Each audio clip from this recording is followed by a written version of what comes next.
5 o'clock on December 6th, 2021. Call the work session, Goldsboro City Council meeting to order. Madam Clerk, you call the roll, please. Mayor Ham. Here. Mayor Pro Tem Polak. Present. Councilmember Jones. Here. Councilmember Broadway. Here. Councilmember Matthews. Present. Councilmember Gaylor. Present. Councilmember Aycock is a little bit under the weather and will not be here tonight. Next item is the adoption of the agenda. Is there any changes, additions that anyone wants to make? If there are none, please give me a motion to approve the agenda. Move to adopt.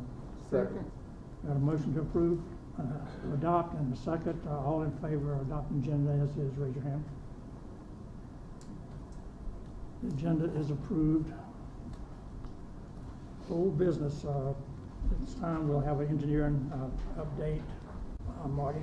Yes, sir. If I could just mention, this is Marty's last presentation, as I understand it. He's going to be retiring here this month, so thank you, Marty, for wrapping up where you're at with public utilities and engineering. Thank you. Make it your best ever. Make it my best ever. Well, I won't be the same boring person I always am, so. Always think you don't have to worry about evaluation.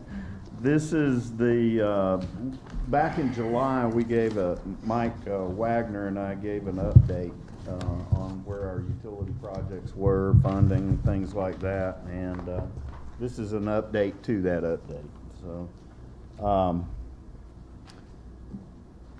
this is just a kind of an overall glimpse. We've spent $10.5 million over the past 5 years on several wastewater replacement rehabilitation going on. We currently have $6.8 million under construction and $2.4 million in various other utility projects. There's $11.3 million in water and wastewater line replacements that we have in the pipeline.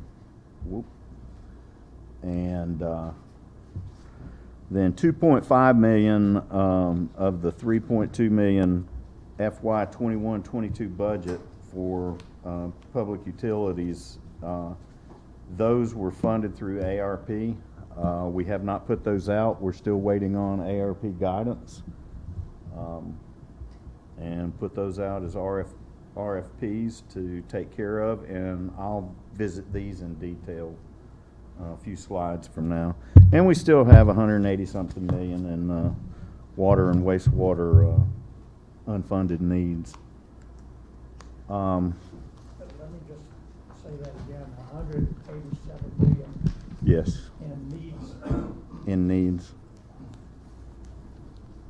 The engineering projects that we have currently, well, you can see 4 of them have been completed.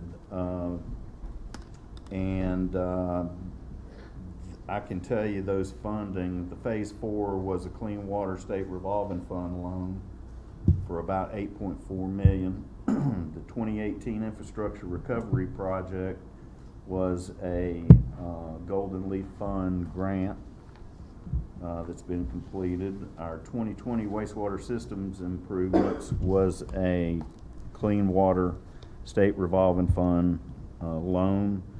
And the 2017 Wastewater System Improvements Project that's been complete, that one was also a Clean Water, or no, I'm sorry, that one was a Golden Leaf funded project. And then the 2017 Wastewater or Water System Improvements, it's currently in design or waiting on DWI approval. That is a Drinking Water State Revolving Fund loan for $3.6 million. And then, of course, we have some DOT projects that require our utility to be relocated. For the William Street widening, during that period of time, state law said DOT had to pay 50%, we had to pay 50%.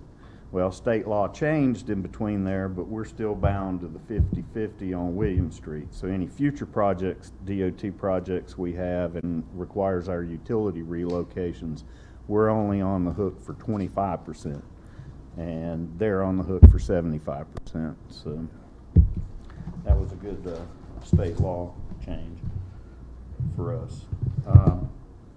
Future projects we have, we've got the 2019 Water Systems Improvement Project. It is at a standstill, as well as the next one, the Little Big Cherry Pump Station combination and relocation outside the floodplain. We've got those through the first stage of approvals with DWI. Now we're at a standstill. We need $110,000 for engineering design for the 2019 Water System Improvement Project.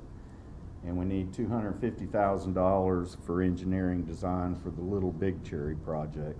Both of these projects are critical. We're working with DWI to have those. We applied for loans for both of those, but we haven't accepted the loans. And since we've been designated a distressed utility, we've asked them to reconsider those as grants and not loans. So we're still working through that. The Phase 3 sewer rehab project, much of this project's already been designed, and staff feels like they can finish that one in-house if they had $5.2 million. So, and then, of course, we have the recently announced AIA and Municipal Regional Facility for sewer that's come up. I didn't put that one on the slide. But it's to assess our systems, our water and our sewer systems. Several other municipalities within Wayne County won those funds too, and they're grants. We got $300,000 for our water and sewer, and then we got another $100,000 for doing the regional feasibility for taking on everybody's sewer. Our future projects, the US 117 Pump Station Improvements Project, we are seeking funding for that, and hopefully we'll find out something soon. The rest of these projects that are listed, I'm on the wrong slide.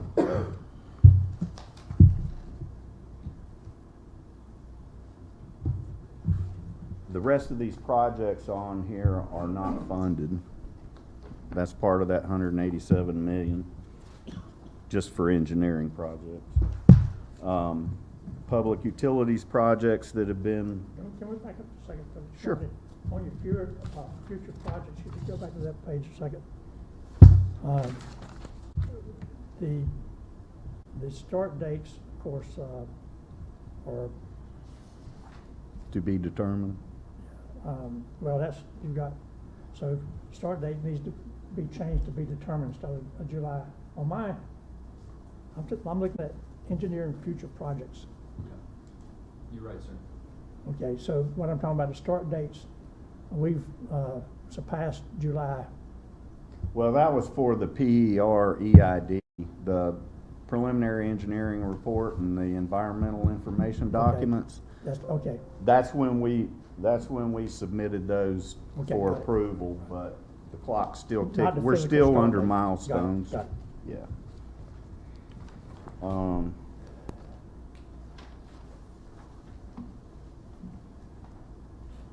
The batteries are dying in there. Future public utility, or I got these on 2 pages. The scheduled projects, these are the ones that are approved in the budget, the current operating budget. Those projects we have not moved forward with because ARP guidance hasn't been provided. As soon as they do, we'll press forward with getting those out. Which And, slide you on, Marty? Just construct. want to make sure we're. This thing keeps. Marty, who is providing the ARP guide? The state. I guess the federal government filters it through the state, and then the state, with their current, organizations like DEQ and DNR and all? yeah, all those filter it through them, and we just follow their guidance. So, But these projects will get done as soon as we get that guidance. And then future public utility large projects, obviously the WRF filters, $3 million. And these are unfunded, and these are all unfunded projects here. Replace 2 belt filter presses, emergency generators at WRF, new water treatment plant design, water reclamation facility design, and expansion, new wastewater treatment plant, intake structure, and then EQ basins 3, 4, and 5 removal and plant upgrade. Seymour Johnson is seeking funds for that one. And I believe that is it. Just a quick summary. I mean, if you got any specific questions, I can answer. What on the EQ basin, has the Air Force moved in through their budget process on that, Marty? That, I don't know. No, we don't have any, that's still something they'd like to see funded, but we have no indication that's funded yet. Okay. They did receive, what, roughly $4 million recently to work on infrastructure on base. I think that was for I&I. Yep. So that was to help out with their I&I coming to us. Okay. And there'll be a lot of I&I projects coming up from the AIA results. Good. Good. So y'all gonna be busy. Hopefully it'll be all grants, but. I asked that we get a periodic update, Marty, and I appreciate this one. With your departure, and Bobby, I assume at this point, want to sort of at least be the interim, if not the engineer, we continue this because, as I said before, or you said as the case may be, we've got $187 million worth of work that we've identified to be done, and in 5 years we've only spent $10 million. So that. Well, that's what we could get in loans. Right, I understand Yeah. that. Yeah, that's what we could afford to spend. So, Right. and we're going to be getting some more monies from various funding sources. But we've still got to stay very much aware of what our status is. I know I'm preaching to the choir here, but I'm just trying, for the sake of our new members on the council and the public, say we're very much aware of the situation, and we've just got to stay on top of it because this is something we cannot neglect. I've worked on this, Karen and I worked on this from the time I started here in January 2008, and then Mike Wagner came on board, and we continued to move forward. And I have all confidence in Bobby and Bert Sherman to keep it moving. So. Good. Well, we will. This might be your last presentation, but it's not the last time we're going to see you. We'll No, see you it back. won't be the last time you see me. Thank you, sir. Thank you. Thank you. Thanks, Mark. Thank you. Okay. Next on the agenda is our new business, and we've got our low-income household water assistance program. That's going to be presented.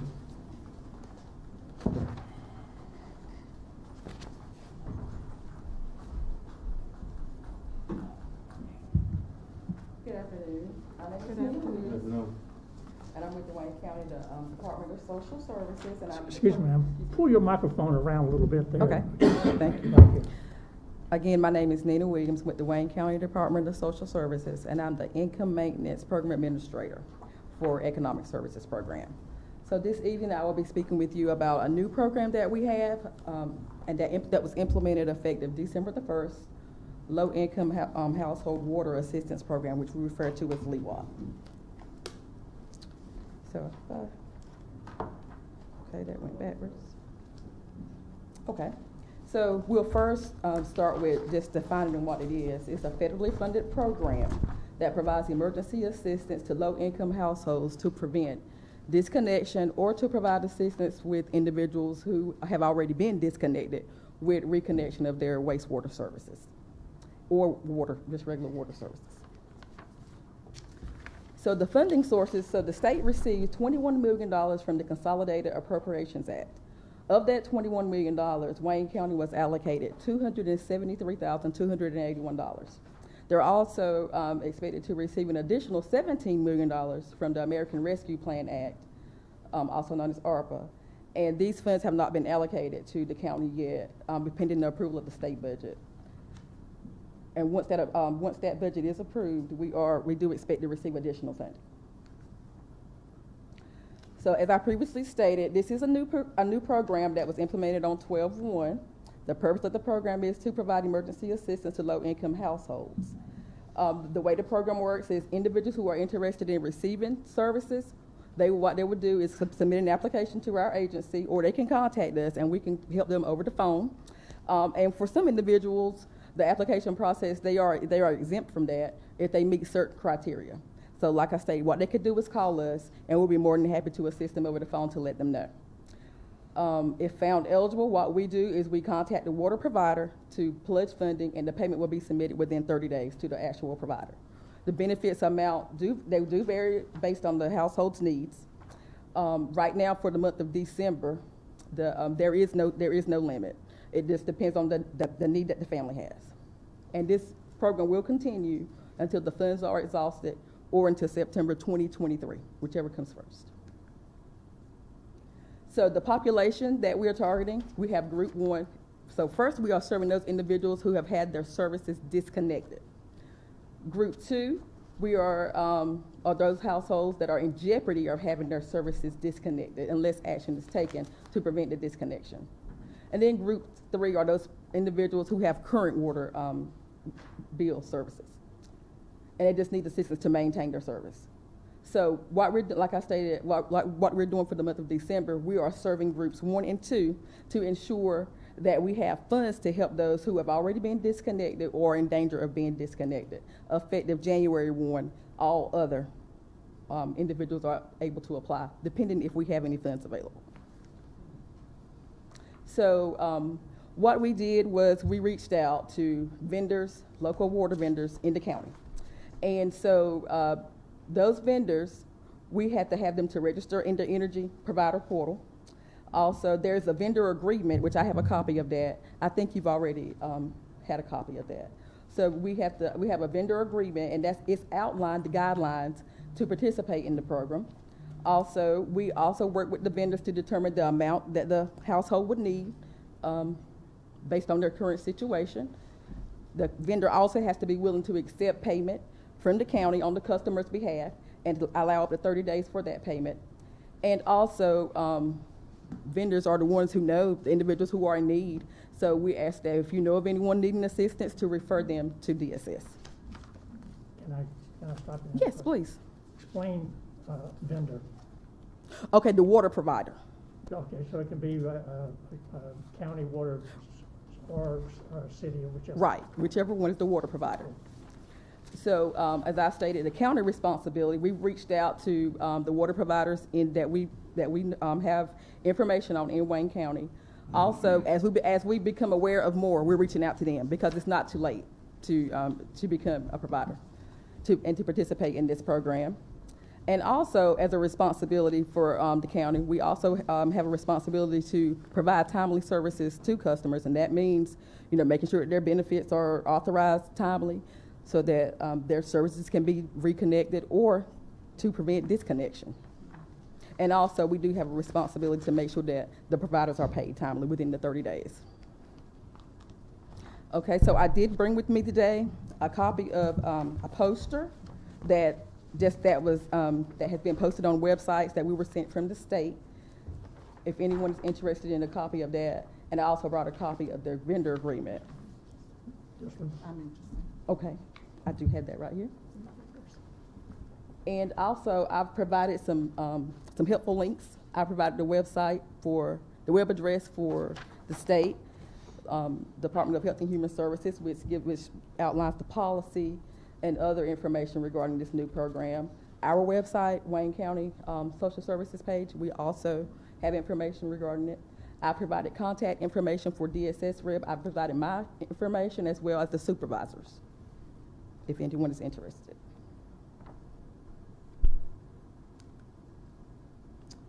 And that's my overview of the LWIP program. I have a question. Okay. Since this is a countywide initiative, it seems like an unequal scale because city taxpayers pay added fees as opposed to what county. It's for example, recycling and refuse, which is attached to their bill, as opposed to county that may have waste industries or some private that's not attached to their bill. So it seems that the city, not saying they should have preferential treatment, but their bills are going to exceed what the counties does on a normal month-to-month basis. Would that be correct in saying that? Well, not that I've encountered, but now this is a new program. Mhm. But what the program is designed to cover the cost of water and wastewater.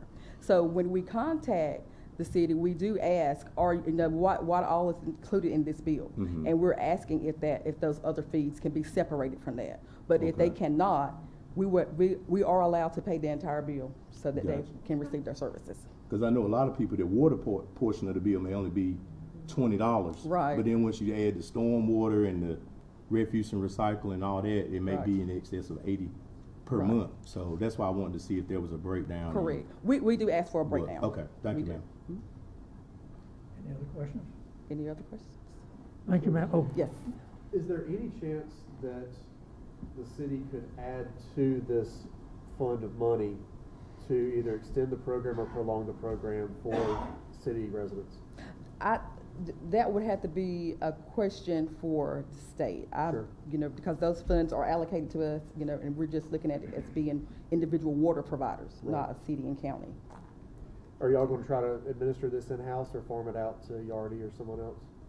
We're doing it in-house. In-house. We are. any other questions? Any other I questions? just got a question. Do they go to DSS?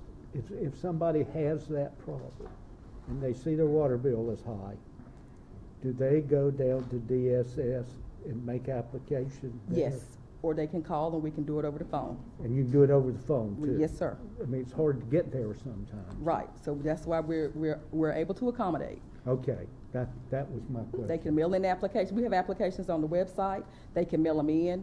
We can do everything over the phone, via mail, email, however they choose to get it to us. Good, thank you. You're welcome. Any other questions? Okay, Ms. Williams, thank you so much. Okay, thank you. It's in my packet. Okay. Thank you for your time. Thank you, ma'am. Okay, next on the agenda is a presentation by Stantec on our utility rate study.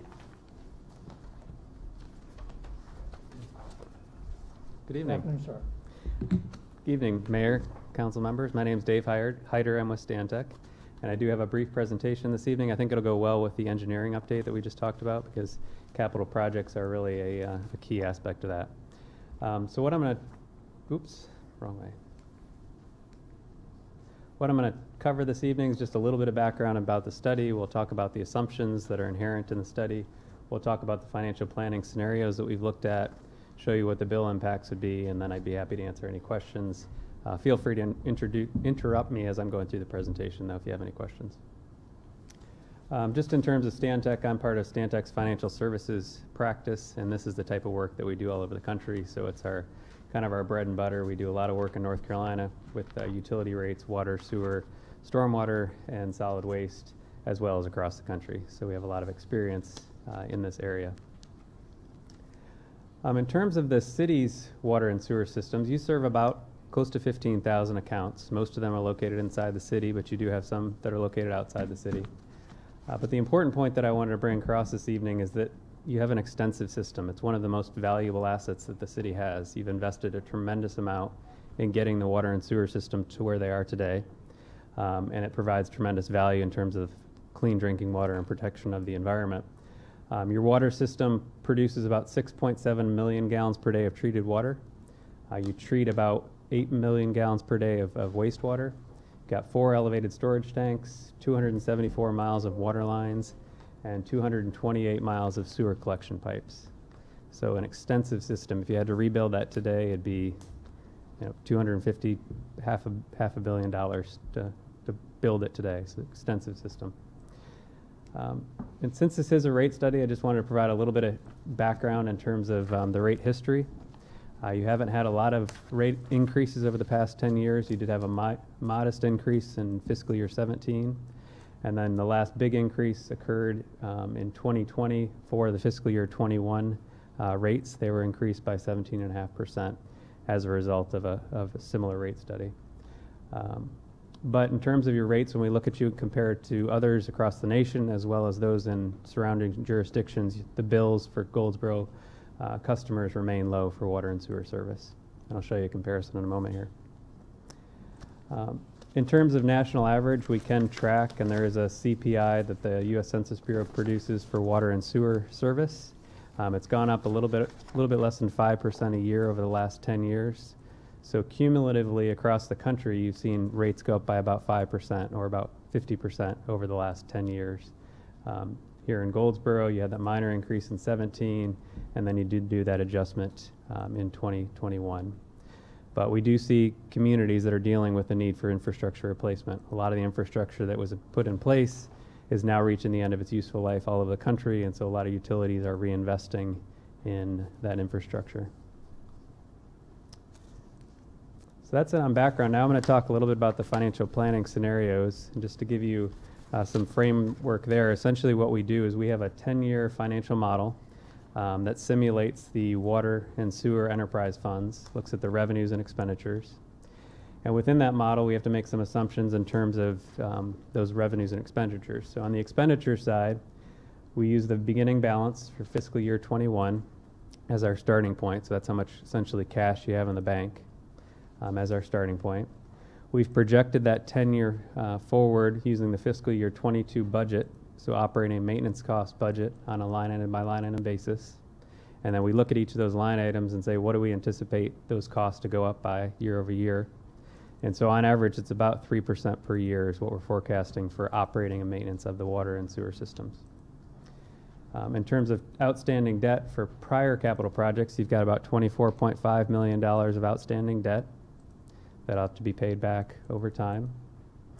And then, as was mentioned earlier, you do have a significant capital plan.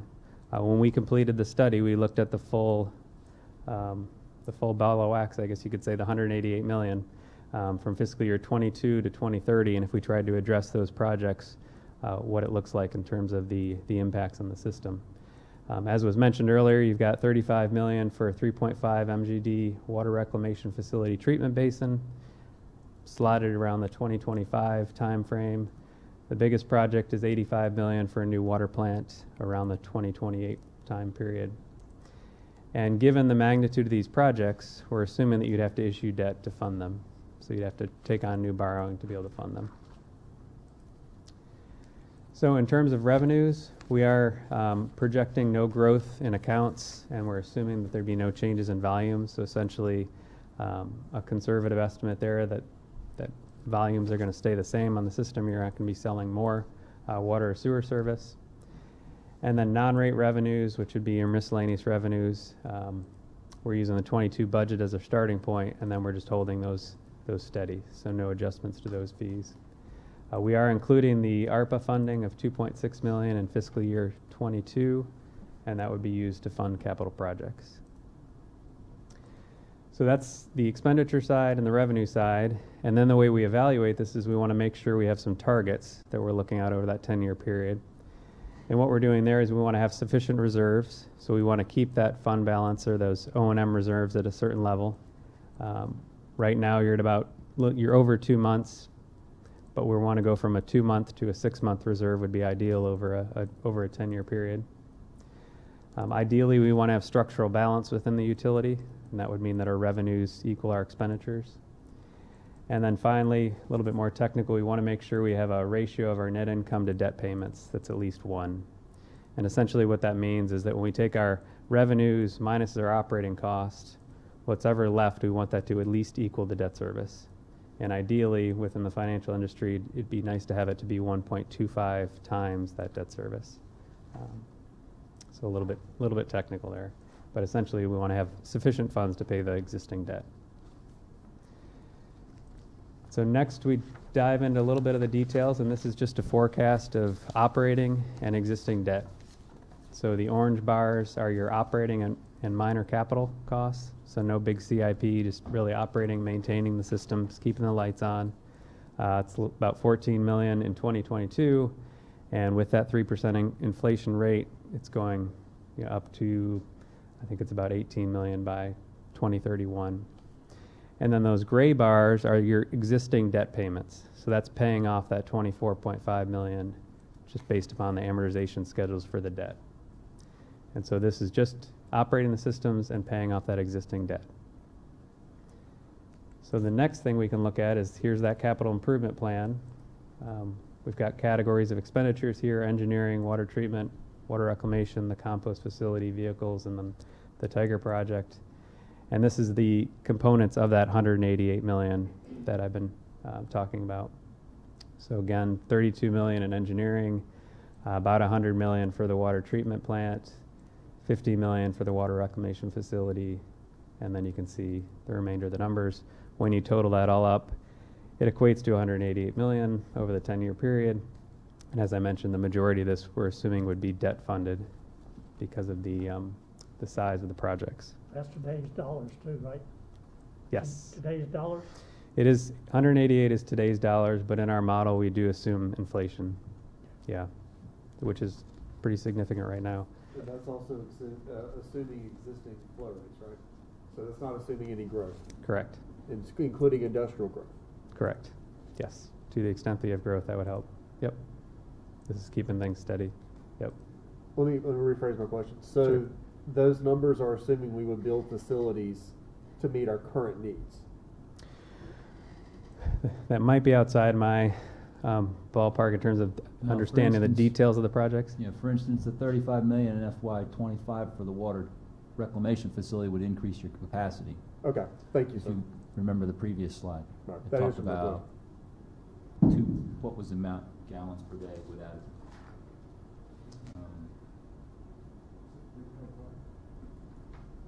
Yeah. Oh yes, the 3.1. Yes. So that would be built to a presumption of a larger account base. Correct. Okay, thank you. Oops. Yes, that's correct. Yep. And so we can factor in growth. That's the benefit of a model we can plug in if we do have growth. Yep. But this is status quo, assuming no growth. Yep. And so the next slide just says, okay, let's look at this 10-year period. We've already talked about the orange bars, which is your operating and maintenance costs. We've talked about the gray bars, which is the your existing debt. And then if we layer that capital improvement plan on, the dark blue is cash funded capital. You can see there's a chunk of it in fiscal year 22, but a large portion of that is paid from the ARPA funds. In the future, there's not a lot of cash funded capital. And then the green is the new debt that you'd be taking on. So assuming you borrow for these projects, you'd start having additional debt service payments, and you can see that grows pretty substantially over the projection period. And then what we're doing here is that's the expenditures, so that the sum of all those bars would be the expenses on the system. The black line is your revenues with current rates. And again, we're assuming that stays flat if you don't change rates. So what we're showing is that essentially we're short in each of the projection years, particularly when you start adding the capital on. You can see you're getting pretty close to being able to cover just your operating and your existing debt, but over time, due to the inflation and operating cost, if you don't raise rates or have any growth in the system, you continue to have those structural issues. So I have some numbers on the next slide. This just shows for the 5-year period. So a little bit more detailed here. Your operating expenses starting at the 14.3, assuming inflation, they go to 16.7. Your existing debt plus the future debt that would be associated with the capital, cash funded capital, that gives you your total cost or your total revenue requirements in the system. Your current revenues with current rates, about $18 million. We're bringing in those ARPA funds, and then assuming you execute all the capital projects in 22, we are showing a shortfall there where we'd eat into that cash balance. And then in subsequent years, we would continue to have that structural imbalance. Again, this is assuming you do the entire CIP, not in a 5-year window, but that you do the first 5 years over this period. And so the results don't look good in terms of your cash balance. This is where you are right now. You've got, I think it's about $6 million in cash balance. And if you play this forward with the forecast that I just showed over a 10-year period, you'd essentially run out of cash in fiscal year 24, and then that would obviously just continue to deplete. And so on the next slide, this just shows a solver. Again, if you're doing the full CIP, what we would forecast you'd need to do to rates, no growth in usage. We're showing that you'd need approximately a 15% increase in fiscal year 23. You'd still have a little bit of a shortfall that year. And then the next year, a 15, and then a 12, and a 10. I recognize those are big numbers, but essentially that would allow you to fund the capital, and it would allow you to replenish some of that loss in the operating fund. If you go all the way down to the bottom, you can see the current typical residential customer's bill is about $68 per month. With those increases, it would go up to 77, about 90, 100, 110. As we'll look in a second, the regional comparison of utilities is about $83 is what most utilities in the area, what most residential customers are paying for water and sewer service currently. I have a question. Yes. So we're just looking at these particular years, right? We're at 2026. So after that 10%, because when we looked at the gradual increases of other areas, I think it was kind of going up like 5%, 5%, 5% each year. Mm-hmm. So after we get to the 10, when does it level off? Or, you know, what's 2027 going to look like? What's 2028 going to look like? Yeah, you'd need to continue at around 7% with that capital. And the reason is just because it's you're taking on so much capital at $188 million if you tried to do that in the 10-year period. There's options here that I'll show you in a minute, which hopefully slow the heart rate down a little bit. I have a question. Yes. Piggyback on what Mm-hmm. Councilman Matthews said. Mr. Martin, is he still here? I don't think so. But anyway, it seems like it's so aggressive now. I don't know if the previous 10 years or however, I mean, we have a model with bar graphs and stuff that we see now. But had this not probably been avoided, would you say 10 years prior to this, couldn't we have gone up in like smaller increments? I mean, that's my question. I'm just new. I'm new on the board, but it seems like it's now aggressive because we avoided any incremental rate. I mean, I see 3, maybe 4, maybe 5, but now it's at a point where we're having to do so aggressive because of. It's almost as if there's an epiphany all of a sudden as to how we can resolve a critical issue that has been ignored, and I hate it for the citizens that are having to pay this cost of such. Like I said, it's going to be 7% even after the 10. I mean, so you're at $110 in 5 more years, and then it's going to continue to go up. I mean, that's what's unfortunate. I just wanted to know if any consulting groups had done anything prior to this to where it's at such an aggressive rate increase. That's my only problem with going up on the community and their rates. I think it was going in 2005, like 15 years? 2005, like 15 or 16 years. That's ridiculous. Well, you showed us a moderate increase, right? What was that? What year was that? You showed us one that they did, I think you said. Oh yeah, for 2021, it did a 17.5 increase. No, before that. Oh, it was 2017. Okay. It was about 2%. Right. Yeah. I figured that. No, I mean, Right. when we typically recommend rates, we do, even if, you know, you're not taking on big capital, it is nice to be able to do incremental increases, just to keep up with inflation and things like that. But this is not a unique scenario, unfortunately, around the country. You see, we've lived on infrastructure that was put in for us, and a lot of communities didn't raise rates. I'm out of Maryland, and Baltimore's been raising rates at 15% for probably 10 years now. And so there's a lot of communities that are playing catch up, and that's what we're doing to some degree. But I think ultimately, hopefully, there can be some prioritization of the CIP so you don't have to take it all on in that 10-year period. And that's kind of what I'll get to on the next couple slides here. You do see, though, that as I mentioned, because you haven't been raising rates as much, you are at the lower end of the scale in terms of when we look at some comparisons. So this is comparing where you are today with these other communities, water and sewer bills combined. The average is about $83. Most of these communities, we generally see that they do increase rates on an annual basis. So as you're increasing rates, they would likely also be going up. So I don't believe the average would stay at $83. It'll probably be higher as you go forward. So I'm hoping what the next one is a real informative slide, and that this essentially says, on a macro level, what happens if we back off on the capital. So up at the top is the full capital plan over the next 5 years. So we're not looking at the 188, but we're doing, what's programmed in the next 5 years. That's the increases that I talked about, the 15, 15, 12, and 10. If you reduce the capital by 25% or only spend 75% of the capital, assuming you could prioritize projects in that manner, you fund $67 million. That would require about 10% increases. So you go from $68 to about $99 by 2026. If you fund half the capital plan, $45 million, that would require about 7.5%. So under that plan, you're getting close to, by 2026, you're close to what the average is right now in surrounding jurisdictions. If you only do 25% of the plan at $23 million, that'd be about a 5% increase over the next couple of years. And then finally, if you don't fund any capital, just to keep up with inflation, I think you're going to have to do about 2.5% increase in rates.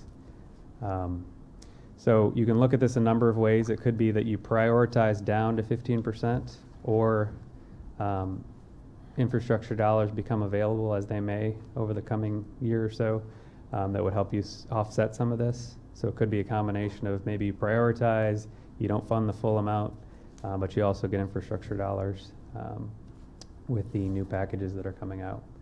But that kind of gives you a sense of the range. But I do believe, as I sum things up, it's just really important to understand that you're kind of at a point where you have to do something. I think going forward, prioritizing the CIP is probably a #1 priority to determine exactly what's most important. But current water and sewer rates won't meet the needs of the system. I think rate increases will be needed in the future. And really what's driving that is that capital improvement plan. Whatever you do there is really what's going to drive the need for the rate increases. But fortunately, we do see communities that are already at the top of the scale, and then they have to do massive increases. You're at the lower end of the scale in terms of comparisons with other jurisdictions. So you do have some room there from that perspective. And so with that, I would be happy to take any other questions. Anyone have any questions? Sir, you've come back, or Stantec has come back again and given us a similar story of what we've heard before, but we need to have this story told to us. And we have a difficult decision to make here. We're not going to deal with that tonight, but I would like the council to consider what has been presented here, and the various rate increases are shown on page 9, and you just went through the various percentages and so forth. I think that we ought to, as a council, give this some serious thought, come back in the first of the year and really attack this situation and make a decision how we're going to go. We cannot just sit here and do nothing. We have a pretty good capital improvement plan, but we cannot depend on grants and funding from outside the city necessarily. So with that, if you have no other questions, thank you, sir. Thank you. Appreciate the opportunity. Thank you. Okay.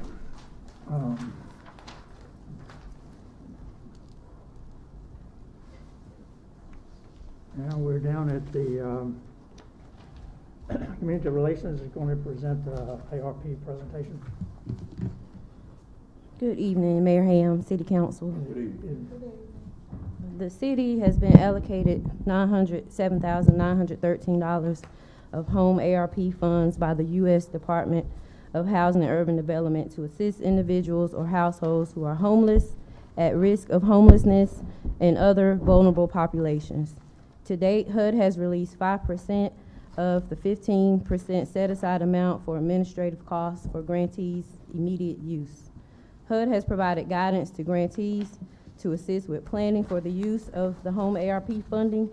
This presentation will highlight the federal requirements and provide an outline for how the city should move forward with regard to the home ARP funding.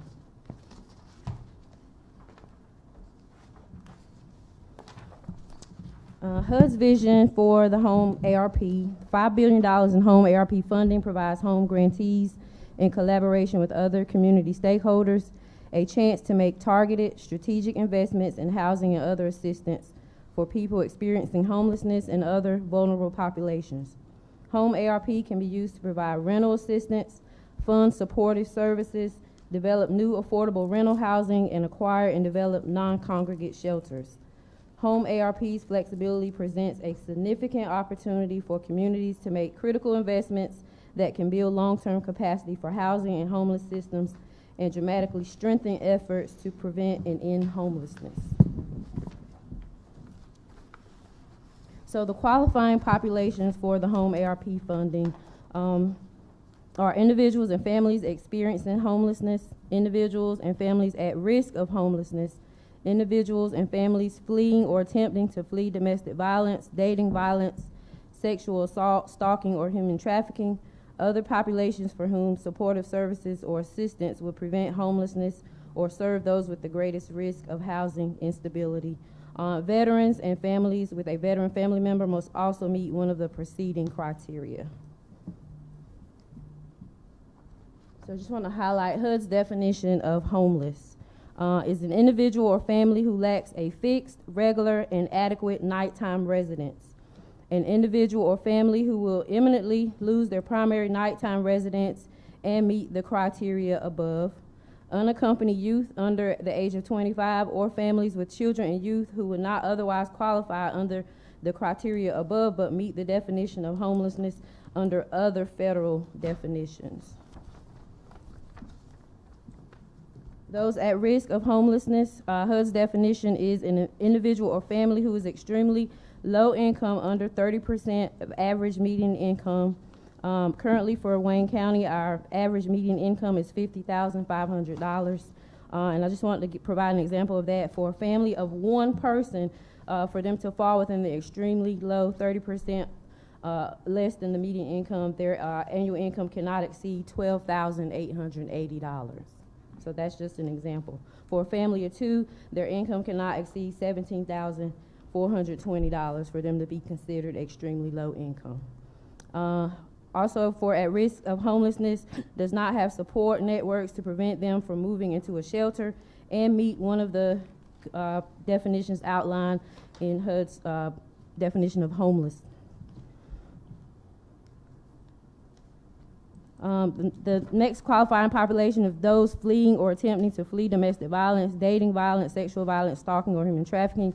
An individual or family who is fleeing or attempting to flee domestic violence, dating violence, sexual assault, stalking, or other dangerous or life-threatening conditions that relate to violence against the individual or family member, including a child, that has either taken place within the individual or family's primary nighttime residence or has made the individual or family afraid to return to their primary nighttime residence, or has no other residence and lacks the resources or support networks to obtain other permanent housing. Other populations considered at greatest risk of housing instability are households, either individuals or families, whose annual income is less than the area median income and are experiencing severe cost burden. For example, they're paying more than 50% of their monthly household income towards rent or housing costs, or their annual income is 50% below the area median income and meets one of the conditions in the definition of at risk for homelessness. What did you say the average median income is in Wayne County? For Wayne County, for this year, is $50,500.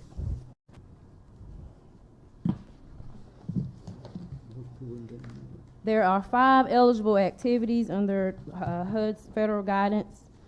The first one is non-congregate shelter.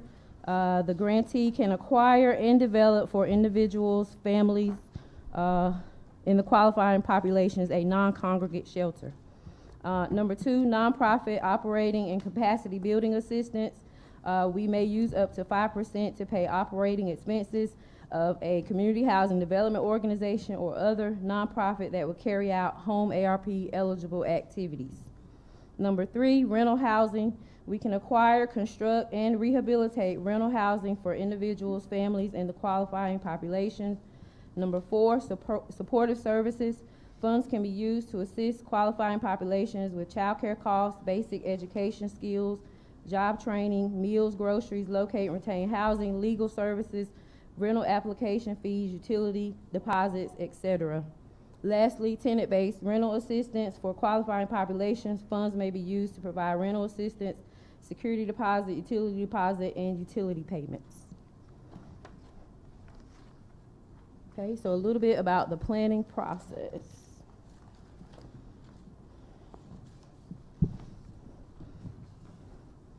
So HUD is requiring that community stakeholders,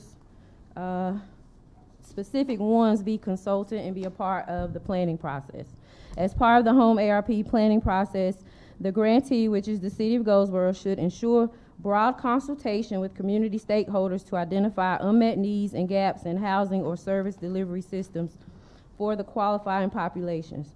From the consultation, grantees can start developing priorities for home ARP eligible activities and the required allocation plan that supports current efforts to improve housing outcomes for the homeless and reduce the likelihood of homelessness for the at-risk population. The first group that we have to consult with is the Continuum of Care. So in 1995, HUD implemented a Continuum of Care system for agencies that were looking to serve the homeless population. As a result of that, the North Carolina Coalition to End Homelessness developed a North Carolina Balance of State Continuum of Care.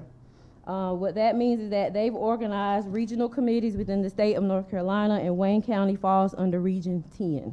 So I do serve on that committee, the Continuum of Care for Region 10. Also, other counties in that region, or on that regional committee, are Duplin, Sampson, Lenoir, Greene, and Wayne County. The Region 10 group meets monthly, and then the overall Balance of State larger group meets quarterly. There are local agencies, other agencies that are active on the Continuum of Care, Region 10 Continuum of Care. Since I've attended the meeting so far, it's the Housing Authority of the City of Goldsboro are active on the Continuum, 4-Day Movement, the Salvation Army, and NC Works. They have staff there that work with veterans, homeless veterans from NC Works. Also, we are to consult with homeless service providers, victim services providers, public housing agencies, public agencies that address the needs of the qualifying populations, including mainstream benefit systems, and organizations that address civil rights, fair housing, and the needs of people with disabilities. And so it's just an outline of what the development process looks like, development of the home ARP allocation plan. So HUD is requiring that we develop an allocation plan. So before they will release the remaining of the funds, we have to give them a plan, develop a plan, and give them kind of what we propose, how we propose to spend the money. So the development of the plan consists of consultation and public participation.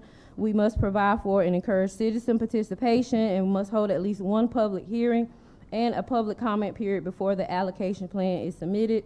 We also have to collect data. A variety of data must be collected that reflects the number of those in emergency shelter, transitional housing, permanent supportive housing, other permanent housing, those who are sheltered homeless and unsheltered homeless, which is why HUD has required us to consult with the Continuum of Care, because we have a regional lead person who provides that, who collects that data every year. So that's where we can get that information from. We also have to conduct a needs assessment and gaps analysis. These steps require synthesizing information from the consultation and public participation processes to determine how to allocate home ARP. An analysis of the needs of different racial and ethnic groups in the community should also be included in the analysis. Home ARP activities, once the needs assessment is completed and gap analysis findings are calculated, Grantees must identify how home ARP funds will be distributed in accordance with identified needs and methods to be used for soliciting applications for fundings and or selecting developers, service providers, or subrecipients. Yes, ma'am. So where are we with the status of developing the plan? We have not begun yet. This is kind of our first step, me presenting the guidance that we just got a few weeks ago from HUD. So the guidance is just finalized. So this is our first step, me presenting the guidance, and then we'll look at how we can move forward. So final notes, HUD has released, again, 5% of our 15% set aside for administrative costs. They released that back in October. The planning process and allocation plan must be completed, submitted to HUD, and approved by HUD before the remaining allocation is awarded to us. Funds must be expended by the year 2030.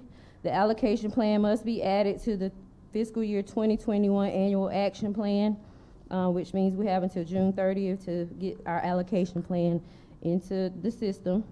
And then finally, using the 5% of the administrative funds to hire a consultant would be helpful at this point. Are there any other questions? So we have had some informal talks here about how this is going to, how we proceed without having any definite plans, but just general plans. So can you sort of give the council some ideas about what you might proceed? I know a few months ago that council had approved standing up a committee. I think it's good that we were proactively thinking ahead of how we can address this issue. But it's important to know that at this point, now that we have the guidance from HUD, that we have to align what we hope to do with those federal regulations. So I think we were good in proactively trying to figure out how to move forward. We still certainly involve the community with our public hearing. We'll have a public comment period, so we will certainly provide the community opportunity to participate. And would you explain the reasoning and justification for hiring a consultant to assist us in that? I think it will be just better to have an unbiased person that can come in and that has no personal gain, that can kind of recommend and advise us on which way to go after reviewing the data. That will show the needs and where the gaps are and the resources we have. So we have to compare the resources we have with the needs and then decide and determine how to fill in those gaps. So I think somebody, just an outsider looking in to say, hey, this is what I think you should do, will be our best option. How would we go about identifying a consultant? We would have to follow our procurement. We have a procurement manager. I always have a hard time saying that word. Procurement manager here at the city. So we would follow. Full RFP process? Yes. There are no other questions. There are no other. Yes, sir. When does this start? Or has it already started? We have not started anything. This is the first step. So you want approval to use that 5% to hire a consultant, correct? And then come in and advise the council. Yeah, that's the first step is, if we proceed with the concept here of getting a consultant, is to approve the funding of the 5%, and then that would hopefully we'd have someone on board within the next 6 to 8 weeks. Maybe I would hope we would anyway. That would be interviewed and so forth and so on. And then you have to put it in your plan. That's another big milestone. Mm-hmm. But in order for you to put something in a plan, you have to have a plan developed.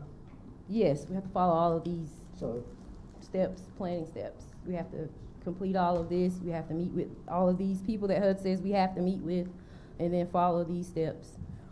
I think some of the discussions we've had about, as she mentioned, bringing stakeholders in, unbiased individuals that can formulate the plan as how this money is going to be distributed, to include how you go about selecting and vetting agencies or whatever to give this money to, based on their concept of what they present to the commission, if you will. Right, and also based on the needs after we've Right, conducted these sure. analysis of the data. Yeah, so, Yes, sir. I'm sorry, are you saying that, are you and your committee going to develop this, or are you saying the consultant? Yes, we like for the consultant, would be helpful if the consultant can facilitate those community meetings with these groups. Kind of facilitate the public hearing, public comment, period, and then help us to analyze all of the findings and the data that's collected. My point is, let's start moving and do something. That's, we have to allocate that, approve that 5%, so be it. But let's move on and do something. Yes, sir. So by motion, I would be asking, requesting that City Council approve the use of the 5% of the home ARP administrative funds received by HUD to have a consultant, to hire a consultant to assist with the beginning of the planning process. And you would select that consultant based off the applications you receive? Following the procurement process. Yes, so I will work with the procurement manager, Mr. Timothy Wood, to carry out that process. Of course, following federal regulations and guidelines per how to procure for the service. So, do we have any more questions before I ask for a motion to approve the 5%? If not, is there a motion to approve the use of 5% of the home ARP administrative funds received by HUD to hire a consultant to assist in the planning process? So moved. Second. We have a motion and a second. Is there any discussion?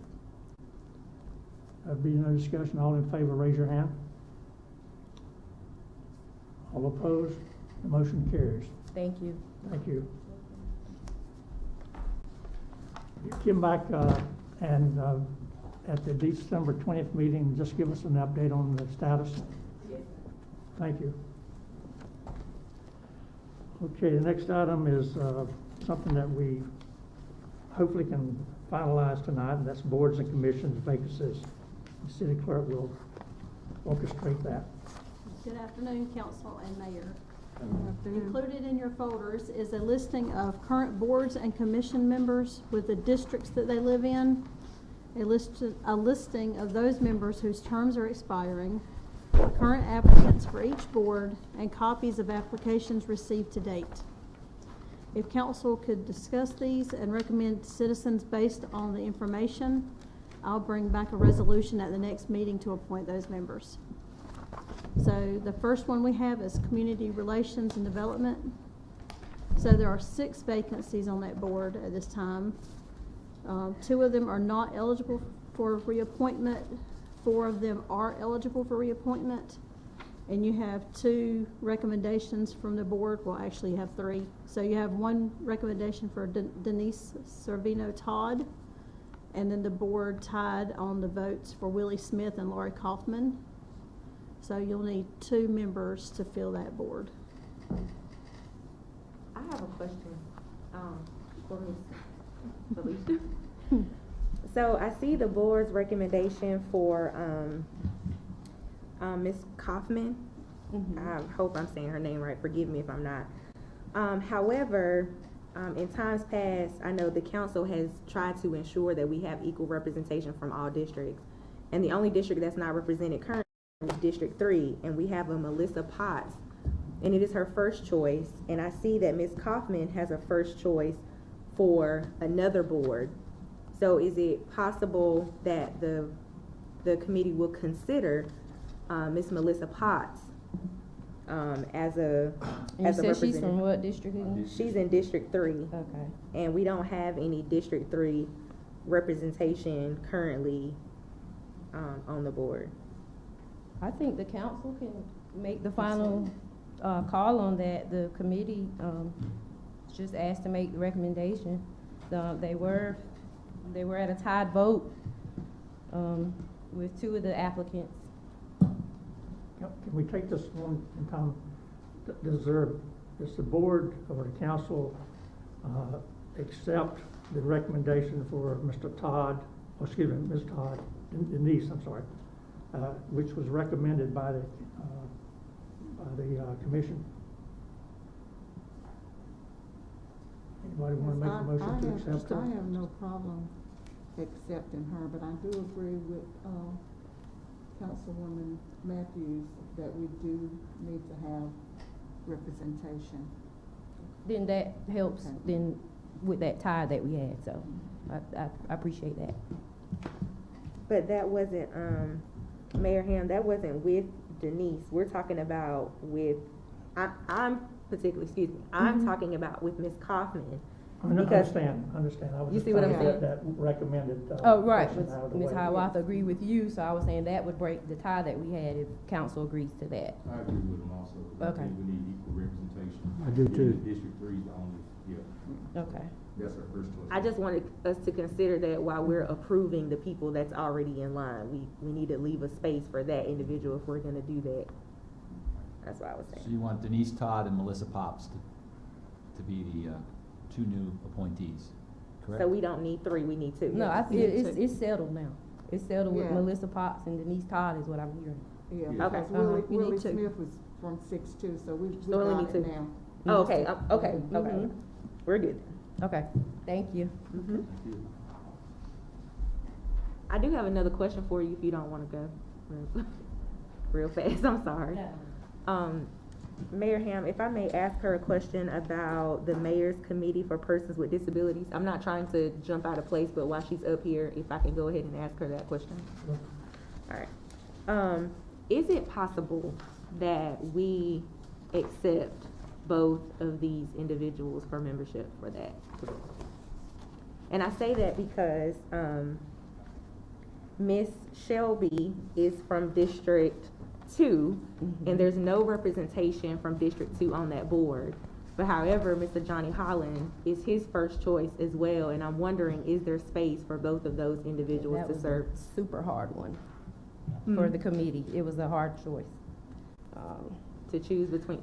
I don't know, when I first came, the membership for the mayor's committee was 30, but Mhm. 30 people never showed up, and that was affecting our ability to conduct business, have a Yeah. quorum. So We met lowered with the our number. city manager about reducing the size for that committee. So we Yeah. would have to, I guess, take that back and reconsider. Are you having any problems with attendance of these other people who were recommended for reappointment? For the mayor's committee, no, there's never a problem. Just when there was 30, but there weren't 30 people here. Yeah. I don't know who they were, I never saw them.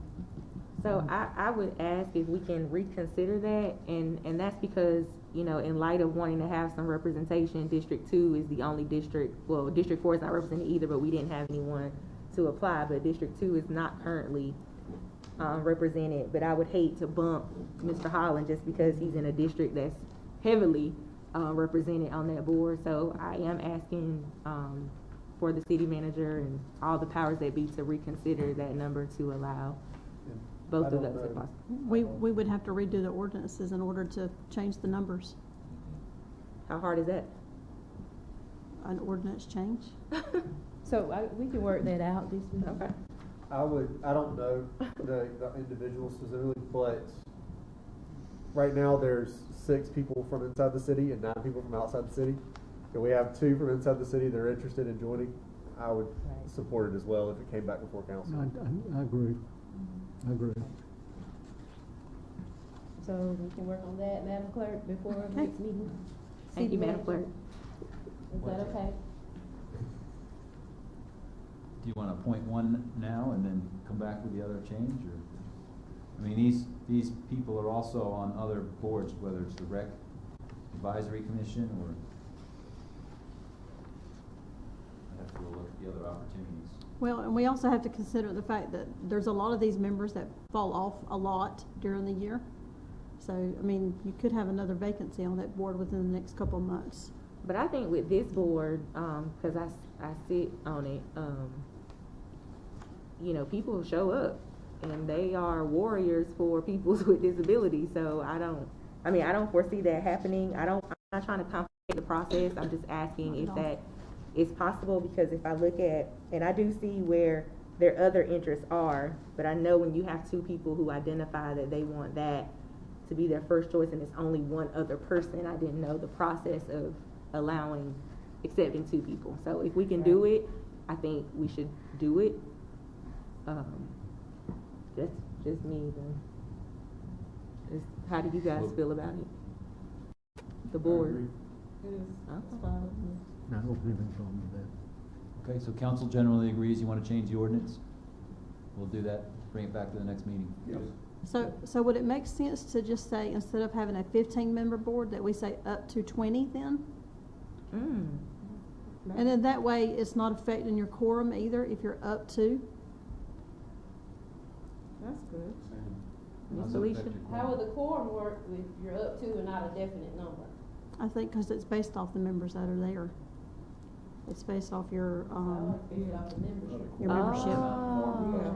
The number of the members. Voted. Right. Yes, Based on who's there. The quorum is based on the number of actual members. The right. The majority of the membership. So you need to set a definite number. I think so. Okay. I'll work on it and I'll send you guys an email this week. So we're gonna defer the, mayor's committee. Thank you, Ms. Thank you. We'll get back to the, community relations. Okay, so we have the recommendation for Denise Todd and Melissa Potts for that board. Okay. So our next board would be the golf course, Goldsboro Municipal Golf Course. So there are 6 vacancies on that board. And there's one application received to date. We have 2 that are eligible for reappointment, but then we have 4 more vacancies on that board. So if there's citizens out there that would like to be part of the Goldsboro Municipal Golf Course, we'd be appreciative to have you. If you'll apply, we need Can we, applicants. I noticed that they meet at 2 o'clock, and that's, I mean, when you're trying to get community engagement, 2 o'clock for a majority of people who work is a complete inconvenience. So, I want to encourage people to participate in that board, but asking them to do it at 2 o'clock for a meeting, you know, is that something the board would Ma'am, I have talked to the golf pro about it, and I think there's a general satisfaction of what's going on out there, and that they don't necessarily need this board. Maybe we could include members that are interested in the Recreation Advisory Committee. Parks and Rec Director could say something about that, but you can see by the participation, there's not that much interest right now, and I know he's asked the players out there, so. Just a thought for council. And for this board, you can live outside the city limits. For the golf course For the committee, golf course, correct, okay. correct. So, a lot of people may not know that, so, you know. I'm saying to address your question about the meeting time, all the boards meet at different times, and that's come up specifically with the Recreation Advisory Committee. That's why we changed our meeting time. But that time for the golf course committee seemed to work. And it wasn't just retired people on the board. It was people that were working, people that were retired. That was a good time, ironically enough, for those that did play golf, because it's in between that morning and afternoon play time. But similar to what the city manager just alluded to, what we're finding is it's becoming, I guess, somewhat difficult to get people to apply to be on the golf course committee, not because of the time, but because, kudos to our golf pro, people are satisfied with the way the golf course is running. He's reached out to people, asked them if they're interested in, joining the committee, and specifically for that committee, right or wrong, people look at it as, well, I need to be on that committee to provide suggestions for ways to improve the golf course. Even the committee members that, were coming off, that's one of the reasons why they were coming off, because they're like, well, I joined the committee because I felt we needed to make these specific improvements to the golf course, increase membership, develop new programs, and we're on that path now with our new golf pro. So I don't want to go so far as to say that there isn't the interest there. It's just that the reasoning behind the group that was on the committee to join, on the committee to join, we've met that. That's why they're coming off. But I'll just say one thing, because I was ex officio for several years of this. And the only time the golf committee ever got active or anything else is when we had major problems out there. And we had people that, for good reasons, wanted to fix it. But now, as the city manager was saying, that place is running smoothly. It's a great place to play. And the people that are interested would rather play golf than sit in a meeting. And that's just the way this committee works when we have problems out there. Yep. And He has kind of summed it up. Also to the point of looking at potentially like combining, the two committees, since the golf course does report to Parks and Recreation. We have our Recreation Advisory Committee, our RAC, and they do meet monthly. As I mentioned earlier, we now meet in the evening. We're meeting during the day, and we were having problems getting people to come to those meetings. So we're now meeting in the evening. And so there was some discussion about, do we just want to combine it and call it Parks and Recreation and Golf Course Committee? But this is where, if we do this is where there is going to have to be some discussion, because as Councilwoman Jones had asked, the Golf Course Committee, you don't have to be within the city limits to be on the Golf Course Committee. For the Recreation Advisory Committee, you do. You have to be a city resident to be on the RAC. So if there is that idea as far as wanting to combine, that's something that you all probably need to take into consideration as far as, are we going to change the ordinance for the RAC if we're looking to do that? Well, you guys kind of packaged it up that things are so perfect out there, we don't need the board, so I'm not saying it's perfect, but I'm saying we are like on the way to, improving things. It's a lot better than it was. You guys packaged it up really nice, well, I tell you. I'm tired of the phone calls that we got. No, but I mean, and I can stand up here and confidently say that only because I've had like members that have come off the board to actually say that, like, well, the reason I got on this board is for this, and y'all doing a good job, so I don't need to be up here anymore. So I was like, okay. So do we take any action on Mr. Morrissey, adding him to this? Well, we could get a first or second to stand down the board, because what you've got is, 7 members, and you've got one person applying. So I don't know what you're going to do with one person. Well, this looks like we only have, I mean, if this Mr. Morrissey, I would hate for him to be bumped or not, be able to participate on that board, but he also lives in the county. So how would he be able to participate on that other board? I think he can show up if he wants to talk about an issue to the RAC and give us information. No, I don't, to me, that's minimizing. I don't want to take that away from him. If he wants membership, I want to, provide a membership opportunity. So if we're changing ordinances, I mean, let's go for it. Cause I don't know. I'm sorry, Councilman Gale, go ahead. No, I apologize, I interrupted you by mistake. No, go ahead. Is there any harm in going ahead and appointing Mr. Morrissey, and then if other members hear this conversation and choose to apply, then we can revisit them? Are you talking about to the golf course? Yeah, no, it's no harm. Like I It'd be a said, I just know, committee, like I said, with the ones that's coming off, that's a conversation we've had, and in conversations with speaking with the golf pro, our golf director there. He's saying that that's I guess the issue he's had in trying to find members to fill the vacancies. It's a good problem to have in that way. But it would be a committee of 2 at the moment, but obviously we could entertain additional applicants when the time is right. Mm-hmm. So, I support that. yeah. Is Mr. Chip fully committed? Does he want to continue?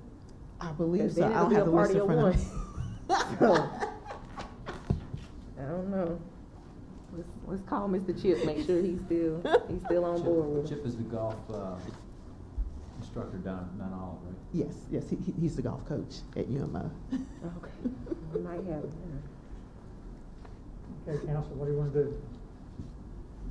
Make a motion? I move we go Keep ahead it. and appoint Mr. Morrissey. Like I said, if any other applicants come up in the next few weeks, whatever the time frame is, we go forward with Mr. Morrissey. Okay? And yet, we don't need a vote on that, so. And do you want to reappoint? Hmm? We need to reappoint Chip Spearon as well, right? Right, yeah, we need to, and we didn't do that, I don't think, on the, community relations, we didn't reappoint, those individuals, so. Let me just go back to that for a second. On the, community relations, we had, Mr. Pittman, Ms. Bradley, Johnson, and Mr. Lewis are eligible for reappointment and recommended for reappointment, so does the board have any issue with reappointing them? Okay. Same thing now with the municipal golf course. We've got two that's been recommended for reappointment, and we've got Mr. Morrissey here as a addition. Anybody have any objections to that? We only have one reappointment because the board recommends replacement due to that person's inactivity. So we only have one reappointment. Well, you mean on the municipal golf course? Mm-hmm. Have two eligible for reappointment. But the board recommends that we do not reappoint Oh, him. I'm sorry. Yeah. Okay.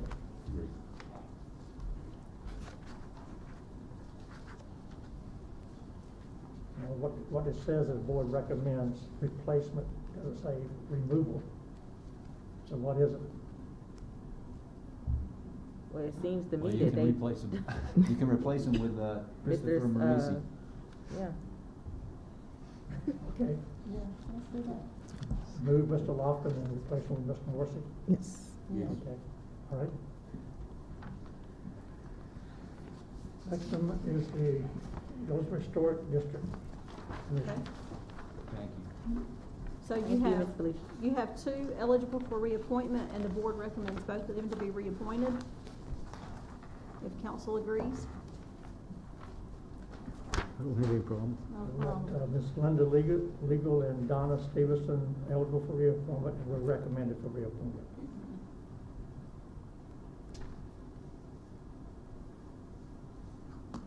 We had three recommended. Are you ready for the next board? Parks and Recreation. Well, wait. Wait a minute, we gotta I act make a on this right motion here. that we reappoint Linda Legal and Donna Stevenson. Anyone have any objections to reappointing those two individuals? Okay. Next one is the Recreation Advisory Commission. Okay, hold on. I think I'm confused now. Because it says that it has two vacancies. So we are saying that these reappointments are gonna fill those vacancies. Yes. Okay, They still have another term left on their, right. Okay, I'm clear now. yes ma'am. Okay. All right. Ready? So- Parks and Recreation Commission. So you have 4 vacancies. 3 of those vacancies are eligible for reappointment, and the board recommends those reappointments. The last appointment for Parks and Recreation is a student position, which students can only serve 1 year according to our ordinance, and that person has not been attending the meetings anyway. So we do not have a position, an application for that position, so that one's kind of just stuck. Can we fill that with an adult? You'd have to go back and change the ordinance. The ordinance says it's a student position.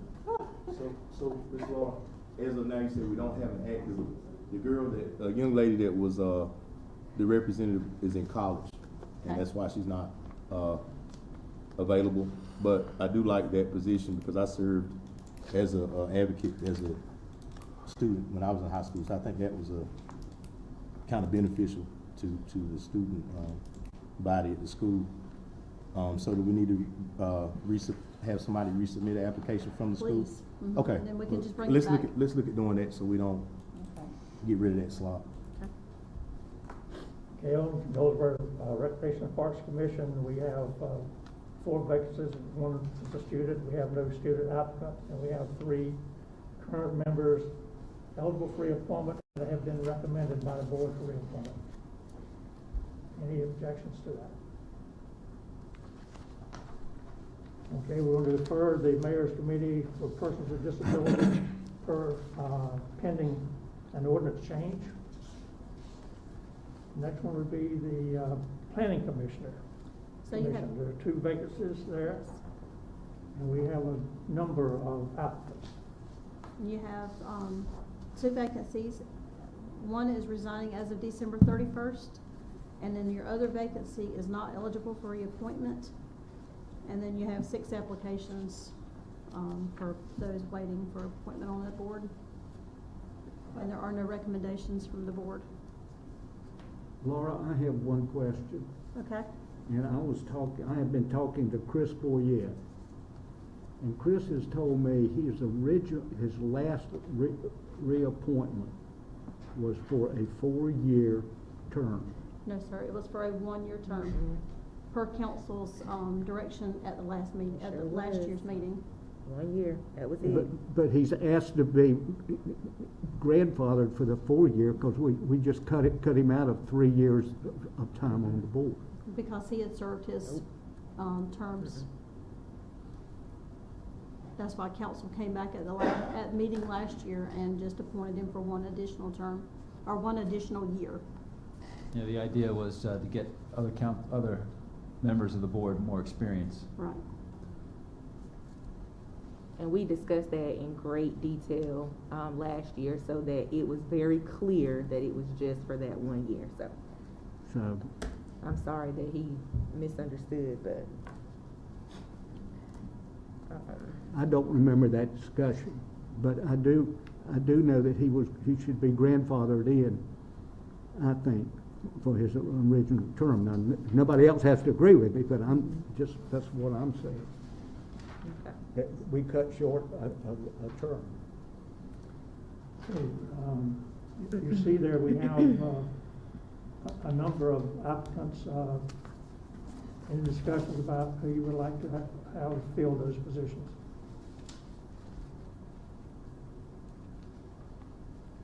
I know Ms. Figueroa would be very interested in. We already put her on 1. So she was an applicant, and then there was Willie Rose, who is in District 2, and then Viola Rouse Figueroa in District 6. So actually, if we're not going to appoint Mr. Rose because of, Mr. Boyette, then Mr. Rose is from that district. We'll be putting District 2 back. And Mia Barnett is going to be coming off 12/31. And then we have Viola Ross, District 6. Well, I would like to consider LaToya Stallings from District 4, because Mia Barnett is in District 4 currently, and it was Ms. Stallings' first choice there. I was looking at Ms. Viola Figueroa. However, she was recommended by the Travel and Tourism, so, I don't know there, but we don't have any District 4 representation. I think she would be happy for either one, is who the council, because she was on tourism. I would like to see Ms. Figueroa on the planning commission. I would, yes. I would support that. I would She's like a very to- active person downtown, Yeah. and not only downtown, but in the community as a whole. Mhm. I agree. So for the 2 that we've spoken of, Mr. Rose and Ms. Figueroa, am I understanding that correctly?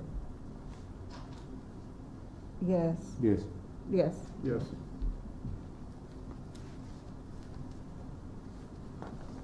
Do I Is this, understand your? acceptable, those are 2 individuals acceptable to the council? Okay. There being no objections, I will. I object to that, but it's okay. You do object to it? Yes, sir. Okay. Did we make a motion? Yeah, well, we don't need a motion, but I think we can, a nod of heads would be sufficient. Am I correct, Madam Clerk? Yes, sir. I'll be bringing a resolution to the next meeting Yeah. for you to officially appoint them. So it appears that the majority are in favor of Ms. Figueroa and Mr. Rose. Okay. We'll move on to the travel and tourism. So you have 3 vacancies on the Travel and Tourism Advisory Council. We have 1 that is not eligible for reappointment, and we have 2 that have resigned. And the board recommends 3 citizens for that board: Viola Figueroa, Carrie Ann Jane, which is a hotelier, and Judith Gray, which is a hotelier. Does those positions have to be hoteliers? Yes, sir. Okay. 1 at-large and 2 hotelier positions. So if you put Ms. Figueroa on the planning commission, you would just need to appoint somebody for tourism that's just as an at-large, that's not a hotelier. And Ms. Potts is already on the community relations, so she's. Well, you also have to consider that travel and tourism, should have a lot of activity in and about the community. And so while we're trying to justify appointment for Ms. Figueroa for the community and relations, we have a recommendation for her appointment on this particular board, which I think should be just as active in and about our community as well. Well, did we appoint Miss Laura Kaufman to something? Because she, Excuse me. No, ma'am. huh? No, ma'am. Because she has applied, and Tammy Carson, who is outside, so she wouldn't be eligible. Tammy Cannon, Yeah, she's a hotelier, and she's not in the city, so okay, she's not eligible for that position. okay, all right. So then we just have Laura. Will Ms. LaToya Stiles be eligible for that one? Yes, sir. I would like to. Yeah. Okay. I'd like to go with Ms. She, Stiles. Ms. Stiles? Yeah. Yes, that's my recommendation. Her third choice, yeah. There you go. Ms. Stiles has been suggested as appointment. Anyone have any objections? If not, then she will be our appointment. And we would then accept the recommendations for the hoteliers, Ms. Carrie Ann Jane and Judith Gray as the hoteliers. Okay, I think we got it. Thank you. Thank you. So at this time, we'll move to the consent agenda. Sir, we have one more presentation. I'm sorry. We have the Coronavirus Relief I'm Fund sorry, update. I'm sorry, yes. I asked Catherine to put together a presentation on that. At the end of the presentation, I'd like we can get a first and second to reallocate 6896 as funding that remains to be spent in the Coronavirus Relief Fund to the Public Safety / Goldsboro Police Department, where their payroll expenses are presumed to be in support of COVID related. Okay. I'm sorry, Ms. Gwynn, I was trying to move it up so long. Good evening, Mayor and Council. Good evening.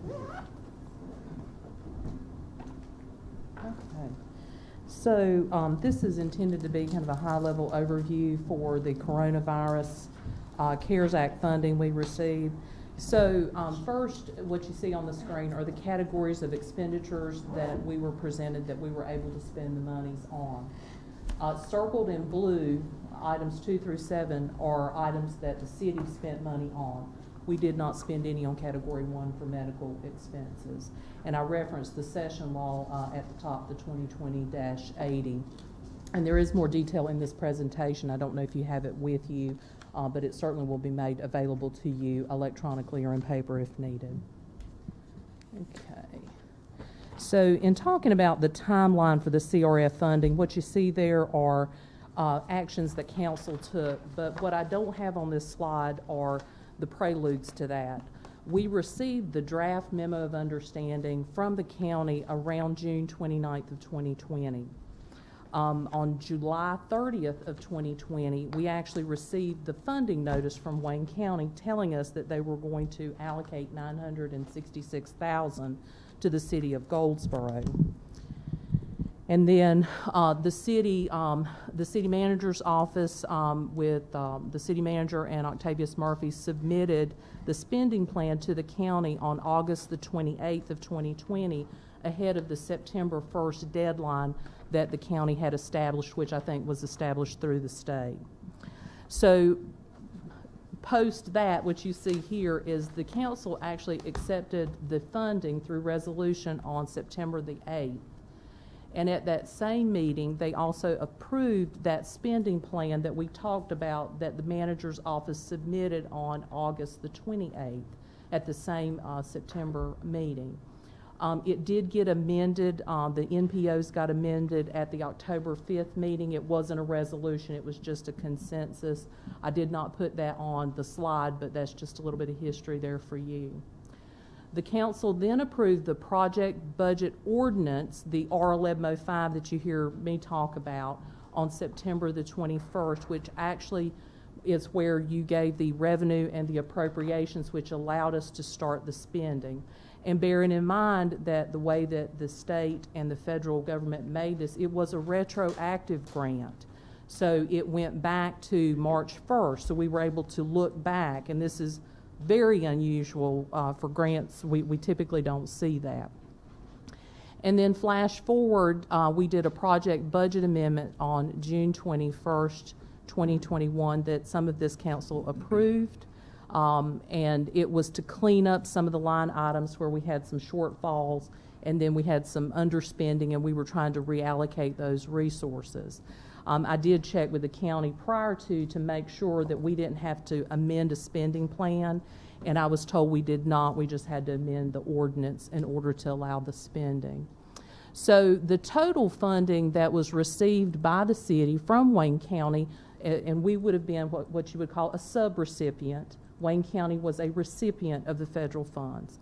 We received $966,687.69. If you recall, the original deadline date was December 30th of 2020, and because it was such a tight time frame, because remembering the council approved this in September, we amended the spending plan in October, we really had less than 2 months to spend almost $1 million. So I think the federal and state government recognized this, and then before the December 30th, 2020 deadline, they extended it out to December 31, 2021, which is pending here at the end of the month. And so what I did, that little slide there at the bottom shows you the categories, and it's sorted in terms of the project budget. So in the previous slide, I showed you the categories, so it's just an easier way for me to be able to put that in there. So the categories we spent, number 4, public health measures, we had budgeted $428,000. To date today, we spent $419, so we've got an underspending of $8,600 and so forth. The NPOs, the next high spending category was $200,000, and we've spent about $199,000. And so forth, so that it goes to the total of $966,000, which was the project budget. We have spent to date $959,000, and that under budget figure of $6,896 that the manager mentioned is what we're going to talk about as we go through the presentation. So again, high level view, and what I'm going to be showing you is kind of the same information, but it's just parsed out a little bit differently so that you can see it like by department and activity and so forth. So what you're seeing right now are the categories of expenditures that were allowed through our county grant. Okay. The next slide that you see, this is actually a summary that I did of the Form C2 that was required by the county and the state. And each column at the top represents the categories that were on their C2 spreadsheet. So, for example, employee expenses, which for us was public safety, payroll, and FFCRA.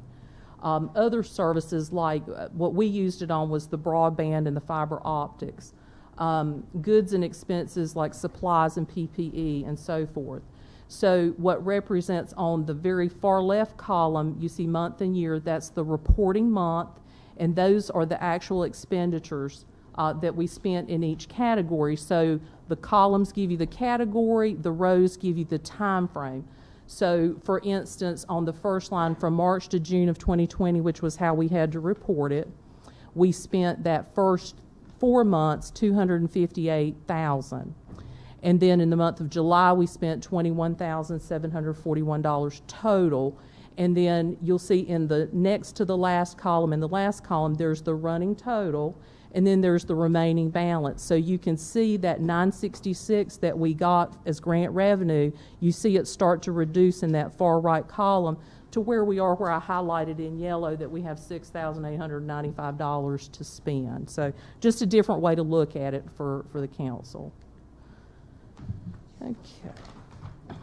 And then this pie chart is the same information you saw on the previous slide, but just in a pictorial form. You know, we spent the lion's share on employee expenses of $329,000, and this is paid only. This has nothing to do with budget. This is what actually went out the door. So it's the same information that you saw on the previous slide, just condensed a little bit so you could just see it in a pictorial form. Okay. The next slide is presenting the same information to you, budget versus actual, and this is by that CRF category that we talked about. I have it ordered in the highest amount spent to the lowest amount spent. Blue represents the budget, red represents the actual, and the green is the over or under that you see. There's also at the bottom, there's the same summary underneath each column, so that you can see, for example, in public health measures, we had an adjusted budget of $428. We've spent to date $419, and so we have an underspending of $8,651. Same information that I've been presenting in the other slides, just in a pictorial form. Our next highest category is the spending for the nonprofits, $200,000 in budget, $199,000 spent, with a total of $637 left over to spend. And I have in that third column, I called it hazard pay, but really that is public safety pay. All right, so the next several slides, what I did was I actually took the narrative out of the spending plan, so at a later time if you want to review it, what we were able to spend the money on. So I just copied and pasted that here, and then I put the budget that we had, and then I recapped how those same expenditures tie back to what you've seen already. So on the next slide, how we spent that $36,000, what this little table here shows you is it's really by department. It shows you the original budget, how we adjusted the budget through that June 21 amendment, what we've spent to date, and the over or under budget. And so the highest category we had was fire, with an original budget of $22. They didn't need all that spending, so it was reduced down to $18,000. They've actually spent $18,349 to date. And this is the same thing as you go through each department: Human Resources, Paramount Theater, Parks and Rec, the water treatment plant, police, solid waste inspections, and finance. This category with the $36,000 original budget dollars was spent for face masks, disinfectant, and other COVID-related supplies. Okay, so our next category in payroll expenses was $196,692. And how the city used it, this was for public safety payroll, and the presumption is if they were public safety, so police or fire, but not administrative in their function, you could use, it was the presumption they were what was called substantially dedicated. So we didn't have to have somebody produce a timesheet that said, I did this much time during COVID. It was presumed that they were substantially dedicated. So we took a portion of that and we used $196,000. This is payroll and benefits. This is regular time plus their benefits. So this isn't like overtime or anything like this. This is straight time that they worked. And of course, you know, that is a drop in the bucket when you look at our public safety payroll, because we have a lot of public safety payroll. And I think that's all I had on that. It was just substantially dedicated, because you'll hear that terminology quite a bit. The next one is the category 4, which is public health measures. And there was initially $387,000 dedicated to that. And then on the next slide, what I tried to do was on the left-hand side, the original request is submitted, and I know it is difficult to see for our audience out there, but these were the individual equipment requests that were made by the department to the city manager's office that Octavius Murphy put together in the spending plan. And for the most part, those have been carried out. I would say the biggest change is on the FFCRA, because this particular category, it allowed us to recapture the cost of the FFCRA leave that we were allowed for employees. And the public health measure part of that is by letting people go home and pay them for it, you were keeping them out of the workplace. Therefore, you were keeping the rest of your citizens and your employees safe. So in that category, we had an original budget of $387,000. We adjusted the budget to $428,000, and the biggest part in that is the jump in the FFCRA. The project total to date just for the FFCRA is $132,000, and it actually is a little bit more than that, but we were just going to leave it at that amount at this point. So we were about $10,000 short in that particular line item. Parks and Rec, they had an overage of about $16,000. They started with a budget of $114,000. We adjusted their budget down to $96,000 because they didn't need all of that. They actually ended up spending just shy of $80,000, so we've got a $16,000 overage in that particular line item. And so, and plus also remembering they got that other miscellaneous CRF grant from the Triangle YMCA. It was up to like $80,000 or $90,000. I know they didn't spend all of that, but they also got some additional supplemental funding. So all these overs and unders that you're seeing, all of those add up to the $6,896 that, you know, we're going to look at the very end of this. And again, a few small, even today, we've still got a few over and unders there, like in the Paramount, Buildings and Grounds, and Police. And I do want to mention that first one, the IT, that was for the fiber optics that the city of Wilson did for the city.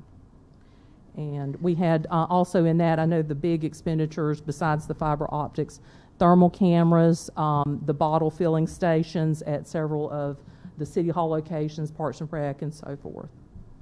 Okay. The next one is economic support of $100,000. That's what we would attribute to the small business grants. And how we spent that, what I did was I put a detailed list of the small business grants that were granted, that the city paid. And if you recall, that was a collaboration between Wayne County, and there was a committee that they took applications, they vetted, and they made recommendations to the city for the payment of these small business grants. So we had budgeted 100, we reduced it to 57.5, and that's what we actually paid out on that. And there were a total of 19 small businesses that were able to be assisted with that pot of money. And then another category is, it's called Other, and basically we used it for solid waste fees, which was one of the categories that they allowed. And so this first table that you see that says solid waste fees, that was compiled by our director, Rick Fletcher. He put together the before and the after, and the rationale to that was with people being home during COVID, they produced more garbage, therefore we had an increase in effect by COVID, and so we were allowed to take that difference and recoup it back into our general fund by charging some of those extra fees into this project fund. So we had budgeted $45,000. We adjusted it down to $37,082, and then that's what we ended up, the spend was $37,082 in that. Okay. And then the last category, 7, was grants to businesses and nonprofits. And so what I did was I compiled a list of, I tried to keep up with these as we were spending the money. And so I have to do, with all these things, I have to do pre-audit on them. And so I have a list of the nonprofits that were granted, what council agreed to at that October 5th meeting, the pre-audited amount, which agrees back to the spend amount, and we are $636. It's Wayne Uplift Resource Center, and Ms. Felicia Williams told me just before the meeting started that they intend on requisitioning that money before the end of the month. So we will be 100% spent out in that. Okay. Next slide. Again, it's the same information, but this is it's a budget to actual, but it's by department. So I did from high to low, and then obviously the Community Relations Department, because they handled that number 7, which was the grants to the NPOs, the $200,000, and then kind of went down. The next was payroll, which was our public safety pay. The next category was IT at $153,000. Spend was $156,000, and that was for the fiber for the most part. And you can see that. So all these numbers, the budget, the actual, the overage, they all total up to the same numbers we talked about, 966 and 959. It's just a different way for you to see how the departments interacted with the money. And then the next slide is the same information that you saw on the previous slide in the bar chart. Same information. It's arranged in the same order from high to low. And then, oops, I went too far, sorry. Oh, I'm sorry. I guess they didn't have my revised presentation, did they? Yeah, Okay. So plus you mentioned that the 637 that was going to go to Wayne Uplift, they want that, right? So the bottom line to reprogram into public safety would be 6259. Correct. So any questions, any follow-up you would like for us to provide to the council? I just have something in reference to in your third slide. Okay. I know you speak of mitigation of people responding to COVID and public health. I think solid waste gets overlooked a lot of times because they're the ones that actually dispose of these products, as you said in the earlier slide, being that people are home due to COVID, they will accumulate more waste, and a lot of those guys are being overworked and understaffed in those areas. So I think that they might need to be considered as a part of the mitigation process in as far as that payroll. If that could be something moving forward. I just think that they're kind of overlooked a lot of times because they're the ones that actually dispose of the hazardous materials. So I would like to see them added in some form to some of those funds. So you mean like, are you asking like using some of that money to do like a little bonus for them maybe? Bonus, Okay. supplies maybe, I mean, however we can hash that out, but I do want them to be considered. I agree with you.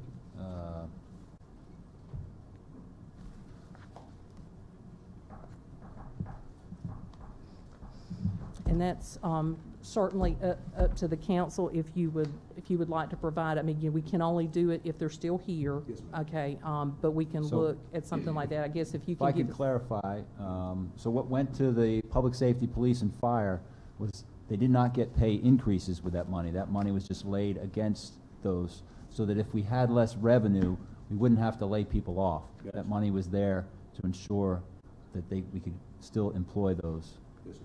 critical people and was authorized in accordance with the guidance. So I think we're talking about different things. If you want to give pay increases at some point to individuals, I don't think that category qualifies from what I can recall in the guidance to actually do that. You could give them a bonus, but they had to have been working at that time and they would still have to be here at this time. Right. That was allowable. We chose not to do that, but, I mean, we could have. So I'd they have to can't- go back and look at the guidance, because I thought bonuses was not It authorized. would be hazard pay. Hazard, and that's why I think he's going with is the Right. hazard pay option. Okay. So Catherine, Sir, guess where we are, you've got about $6,896 excess here that you want to make a recommendation as to where that money goes? The manager had suggested using it just against public safety pay, so that, it's that substantially dedicated. But, I guess, we're open to what the council suggests. If you would prefer to see that money divvied up in a hazard pay type bonus for the solid waste workers that were here working then, but they still have to be here now, we can divvy that up and see. I really don't have a feel for, are we talking about 5 people, 10 people? I don't know. I mean, that. So I'll just give you a little bit of my philosophy I could on that. The reason why we didn't do hazard pay was because I thought our procedures were very good during the pandemic, and that we didn't have any indications that people at work were getting sick. It was mostly happening when they were home or traveling or doing something else, and then they had to be isolated or quarantined accordingly. So that's why I didn't do that. And quite frankly, when someone comes into your office, you could get it from somebody else. So I get it that they're outside dealing with some of this material, but they were outside, right? So now we know being outside would have been better to be inside. So trying to determine who and who should not get hazard pay was a difficult thing. And I think if you give it to one group of employees, some other employees are going to say, hey, what about me? So just a thought. Do we have to because I would like to consider more options, even, what Councilmember Polak just mentioned. So do we have to decide tonight? You're going to have to decide by the end of the month, so Well, we can have do another that. meeting on the 20th, We can right? do that by the 20th. Okay. I would prefer to wait. Okay? We'll And rush. also, some of the point of covering a very obvious line item is just simply to offset, to free up cash for general fund. That's some of what this is, which does then give us money to do other things with. So for the purposes of being able to check off the box of allocating all of these funds to a permissible purpose, it would be appropriate to go ahead, check the box, and then come back and have a discussion about what we want to do with whatever amount of money we want to do with it, for bonuses, for employee incentives, for things like that, just for what that's worth as well. Can, absolutely, because you can pay the bonus out of the general fund. Right. Yeah, so absolutely, you could do that if you would choose to. So you just need a what from us right now? Just that there's consensus to move the $6,200 or so and use it as public safety pay.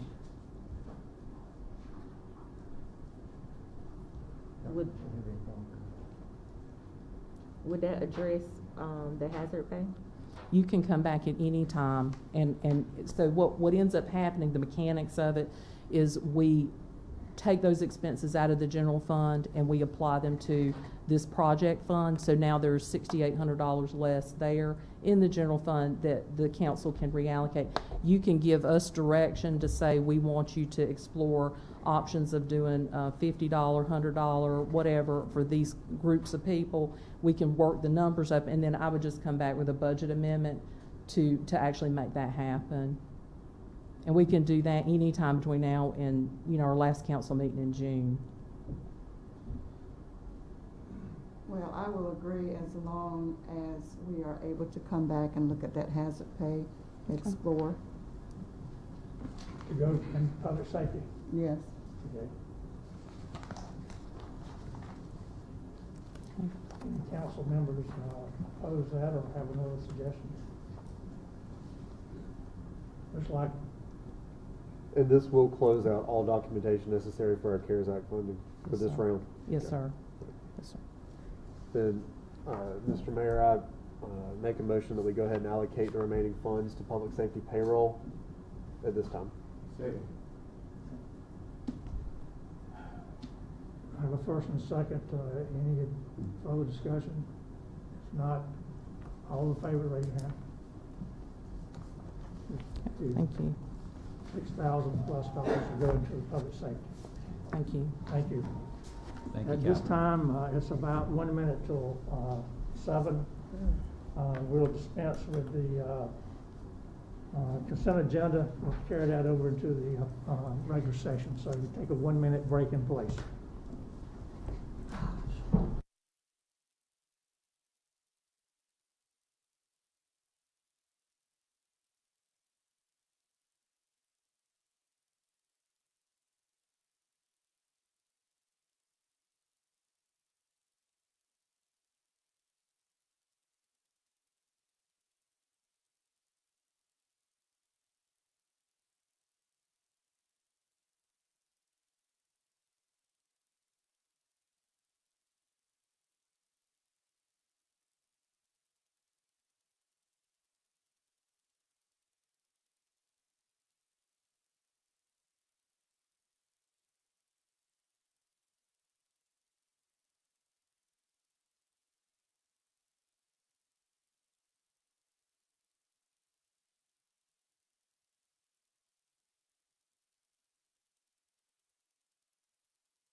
3, on December 26, 2021, the regular session of the Goldsboro City Council will convene now.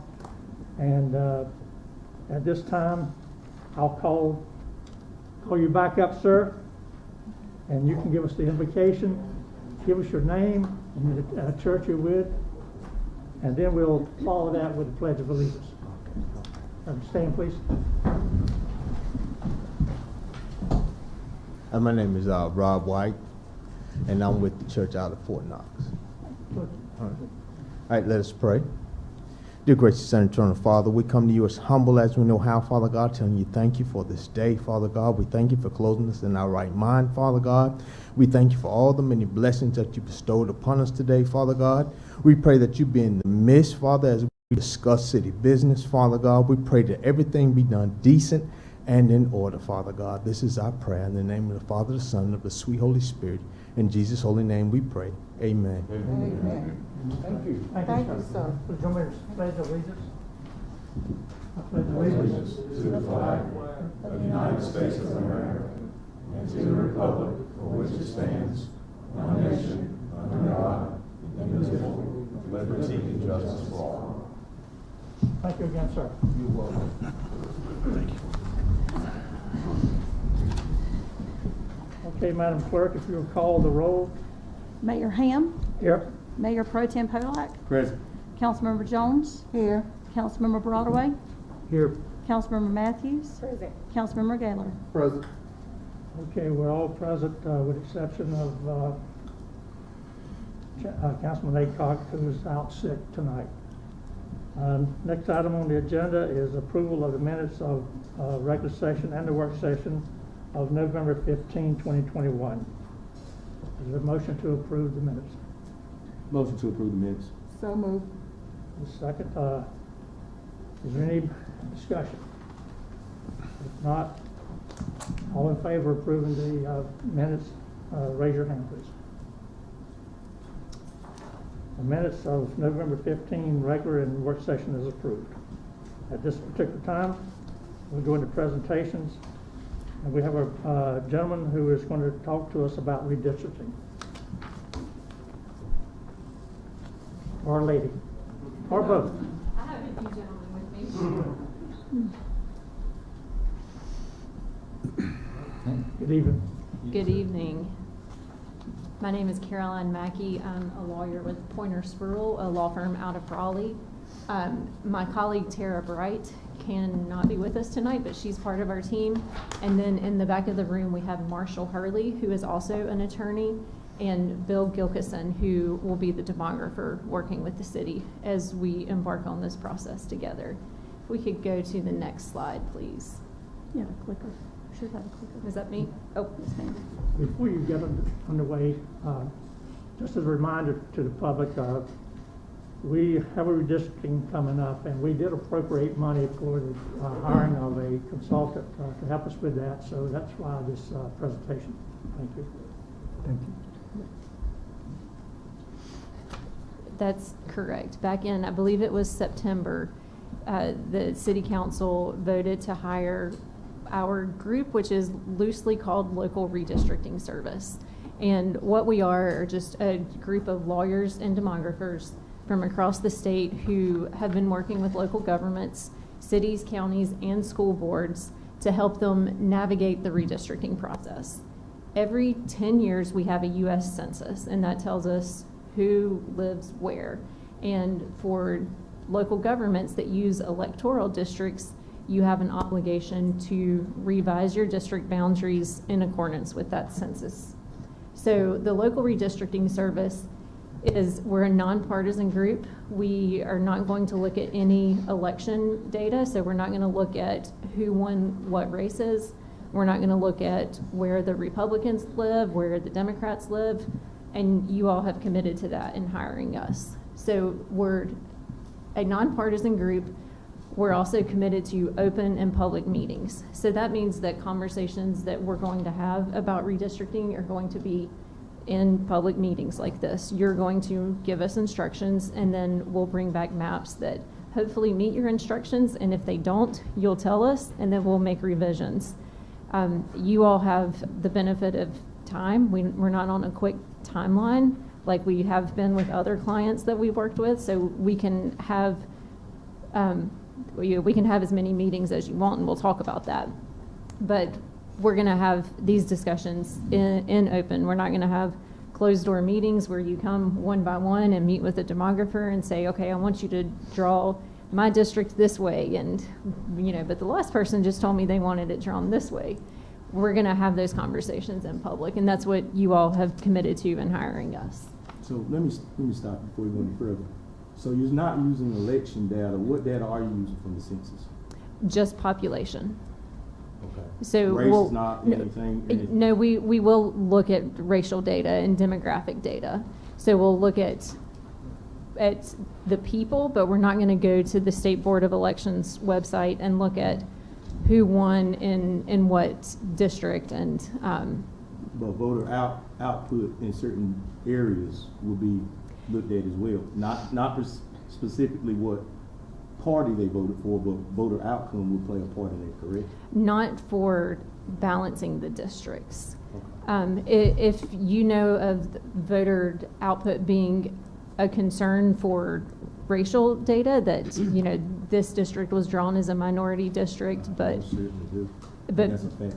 But people don't really come out and vote, Mm-hmm. and we can talk about that. We're just not going to look at, okay, this person was a Republican and. Well, I understand that, but I think it's imperative to say that voter outcome and output is a big part of this process, because lines can be drawn in areas that voter turnout is not as heavy, and things can be done to support something outside of that. Right, and I'll get to a slide to talk about the balancing population and the total numbers that we have to use, and then I will talk about the role of race in redistricting as well. Okay, so one thing, you're going to look at the population of the districts? Yes. And the growth, the population and the growth, and why we're redistricting. Correct. So our group is sponsored by North Carolinians for Redistricting Reform, which is also a nonpartisan organization. It's chaired by former Representative Chuck McGrady and former UNC President Tom Ross, and it has a bipartisan group of directors. And so they have simply endorsed us and recommended local governments to work with us. So when you all decided to hire us, what we have offered and what we have committed to is a flat fee process. We can go beyond that, but for the flat fee, you'll get 3 meetings with the lawyer. So it will either be me or Marshall, or maybe both of us. And then you'll have 2 meetings with the demographer. And those meetings will be in public, like I said. We can do some additional meetings if that's necessary. We've had some clients who have been able to do it with the 3 meetings and the 2 demographer meetings, no problem. We've had others that just want a little more time for some discussion and deliberation, and so there's an additional charge for that, but it's up to you all. We also will provide you with 2 or 3 redistricting plans. What I've suggested is that we provide 2 based on your initial instructions to us, and then you can give us feedback to make changes, and then we come back with a 3rd. That seems to work a little bit better. But then if you want more, we can do additional plans. And then we'll take care of preparing a final resolution for you all to vote on, and we'll get that plan to the appropriate authorities so that you'll be ready to go for the next election. So tonight is simply an introduction and an overview. We really just wanted to come and, 1, introduce ourselves, and 2, give you sort of the overview lay of the land and talk about why we have to do this, what we're going to do, and a little bit about what to expect in the timeline. So the first question that local governments across the state have been asking themselves is, do we even have to redistrict? You hear about it a lot at the state level and about Congress, but do local governments have to redistrict? And the answer is it depends. It depends on your electoral system. And here in Goldsboro, you have true electoral districts. That means that your council members reside in their districts, and only the people who live in that district vote for that seat. So you do have to redistrict because of the type of districts that you have. And then the second question is whether your districts are outside of the permissible population deviation. And we'll talk about that. The short answer is yes. This is from your charter that says that your city council shall be divided into 6 single-member electoral districts, and the qualified voters of each district shall elect 1 council member who resides in that district. So that's basically the definition of an electoral district. Let's talk a little bit about the rule for determining population equality. So 1 person, 1 vote. You've probably heard that before. And that's the reason that we have to redistrict. We want the districts to be substantially equal in population so that votes are weighted equally across the city. And in North Carolina, we have a rule that we call it the plus or minus 5% rule. And so basically you take the city population, divide it by your number of districts, and that gives you your ideal district size. Then each district's population has to be within plus or minus 5% of that number. And that's considered substantially equal in population. And with the picture of the map, that's my cue to turn it over to our demographer, Bill, and he's going to talk just briefly about the districts, and then I'll come up again, and then I'll hand things over to Marshall. So this is a map of your current districts, which I got from the planning department, and so I've talked to them to try to determine if this includes all the relevant annexations, so that we're starting with the right districts, and I'm confident that we are in this case. And so these districts were drawn under the 2010 census, I guess 10 years ago. And let's see, how would I move this up? Middle button? The middle button.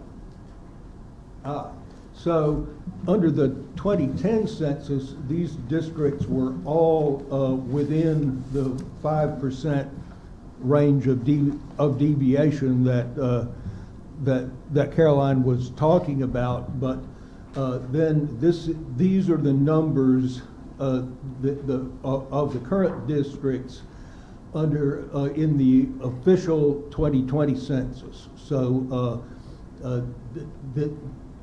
as Kara was saying, as Caroline was saying, we need to look to see whether the districts are under 2020, if they still have the a population with all the movements during the decade so that they're all within the 5% range of the ideal district number. And as you can see, the second column is the populations of the districts under the 2020 census. At the bottom is the county total. We took 6 and divided it into the county total and came up with the third column there, ideal district population. And then we looked at the deviation from the ideal. So there are, and then took the percentage of the deviation from that ideal population number. So there are 3 districts that are outside that 5% plus or minus deviation range. District 1 would be, looks like it's 21.46% underpopulated, away from the ideal number, and districts 2 and 4 are above that the 5% range. So those districts would all have to be changed, and there would probably be an effect on the 3 other districts, 3, 4, and 6 as well. because everything, there's a ripple effect of everything on everything else. So that's what we're dealing with there. Thank you. Sir, before you go, I'm just looking at this, and I was a fireman. I worked in all 6 of these districts. I attribute a lot of this based on the elderly population. A lot of these districts where you're seeing a different number, like for example, District 1, those are a lot of older homes and a lot of elderly people in those districts. My district, District 3, is not as bad. I have a high youth population. I have 4 housing projects in my district alone. They have a lot of young adults in those districts. So not just going off of just what I'm seeing here, I attribute a lot of that to the aging population and things of that nature. So I'm quite sure y'all take that into account too when you look at these numbers, correct? Well, we can, and I think Caroline and Marshall are probably going to talk about that in a minute. Okay. One thing that's a reality in Goldsboro is that there are a lot of institutions here. A lot of, there's Seymour Johnson Air Force Base and the prison and the Cherry Hospital and so forth.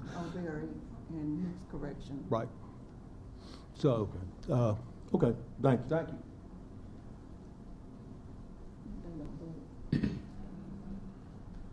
That's right. So these are the numbers from the census.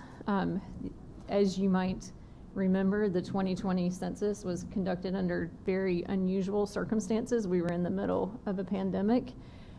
These are the numbers. We're looking at those and we're looking behind them, and we may be coming back to you with some more discussion about that. We're very early in this.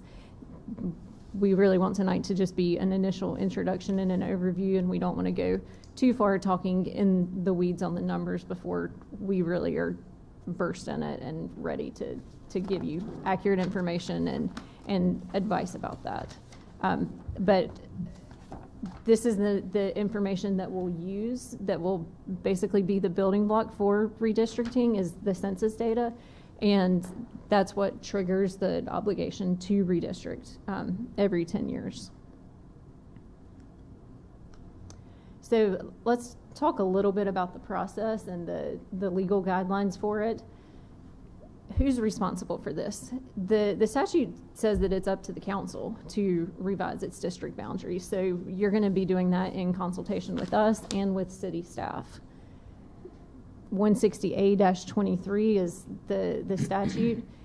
The General Assembly does have the authority to come in and pass local legislation redistricting for local governments. We haven't seen them do that this cycle. They did it 10 years ago in some places, but we haven't seen it this year, probably because they were busy with their own redistricting in a very short time frame. So, but that is out there.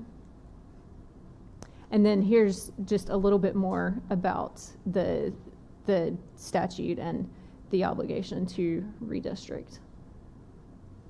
It does say that you may use data from the most recent federal census, and you're not required to use any other population estimates. So census data is what we have in the software program that Bill will use to actually do it.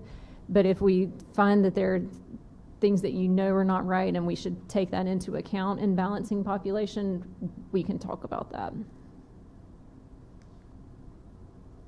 Let me talk a little bit about race and redistricting. It's a conversation, they go hand in hand. There's sort of two sides to the equation. First is that race cannot be the predominant factor unless it's narrowly tailored to a compelling governmental interest, which is a lot of words.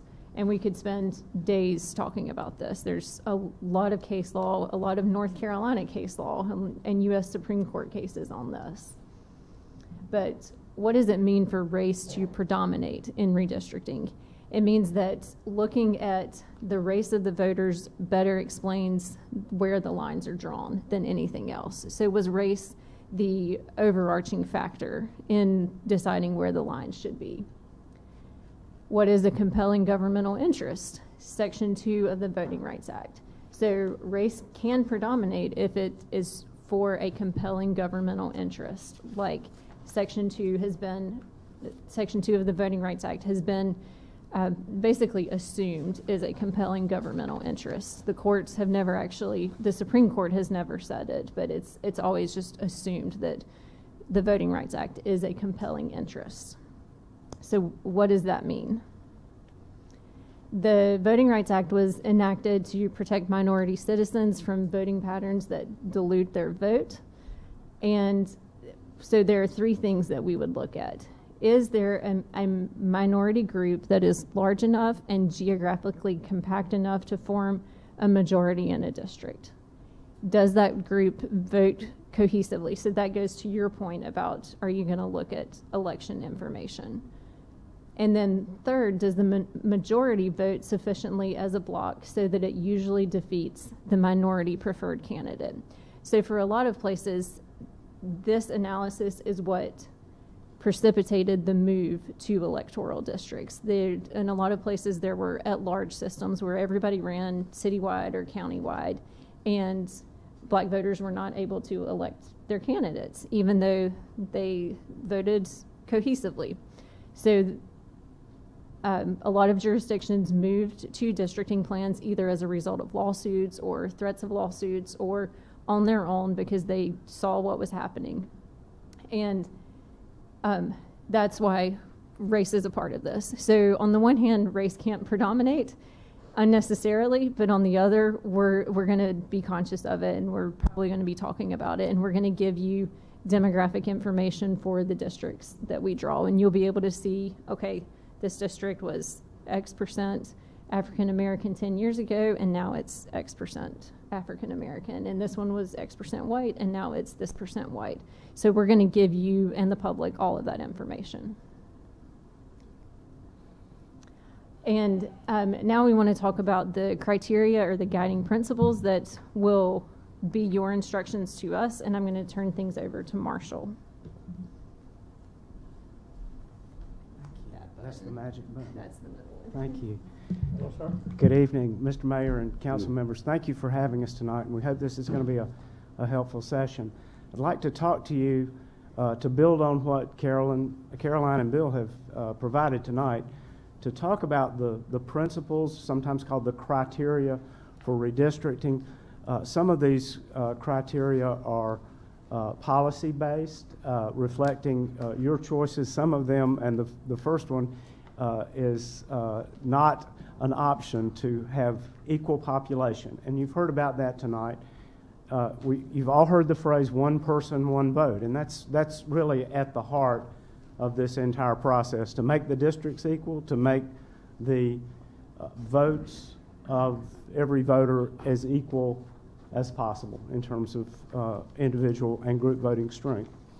Another guideline for redistricting, this is important, it's contiguity, meaning a district should be intact. It should be together as much as possible. It's not always possible.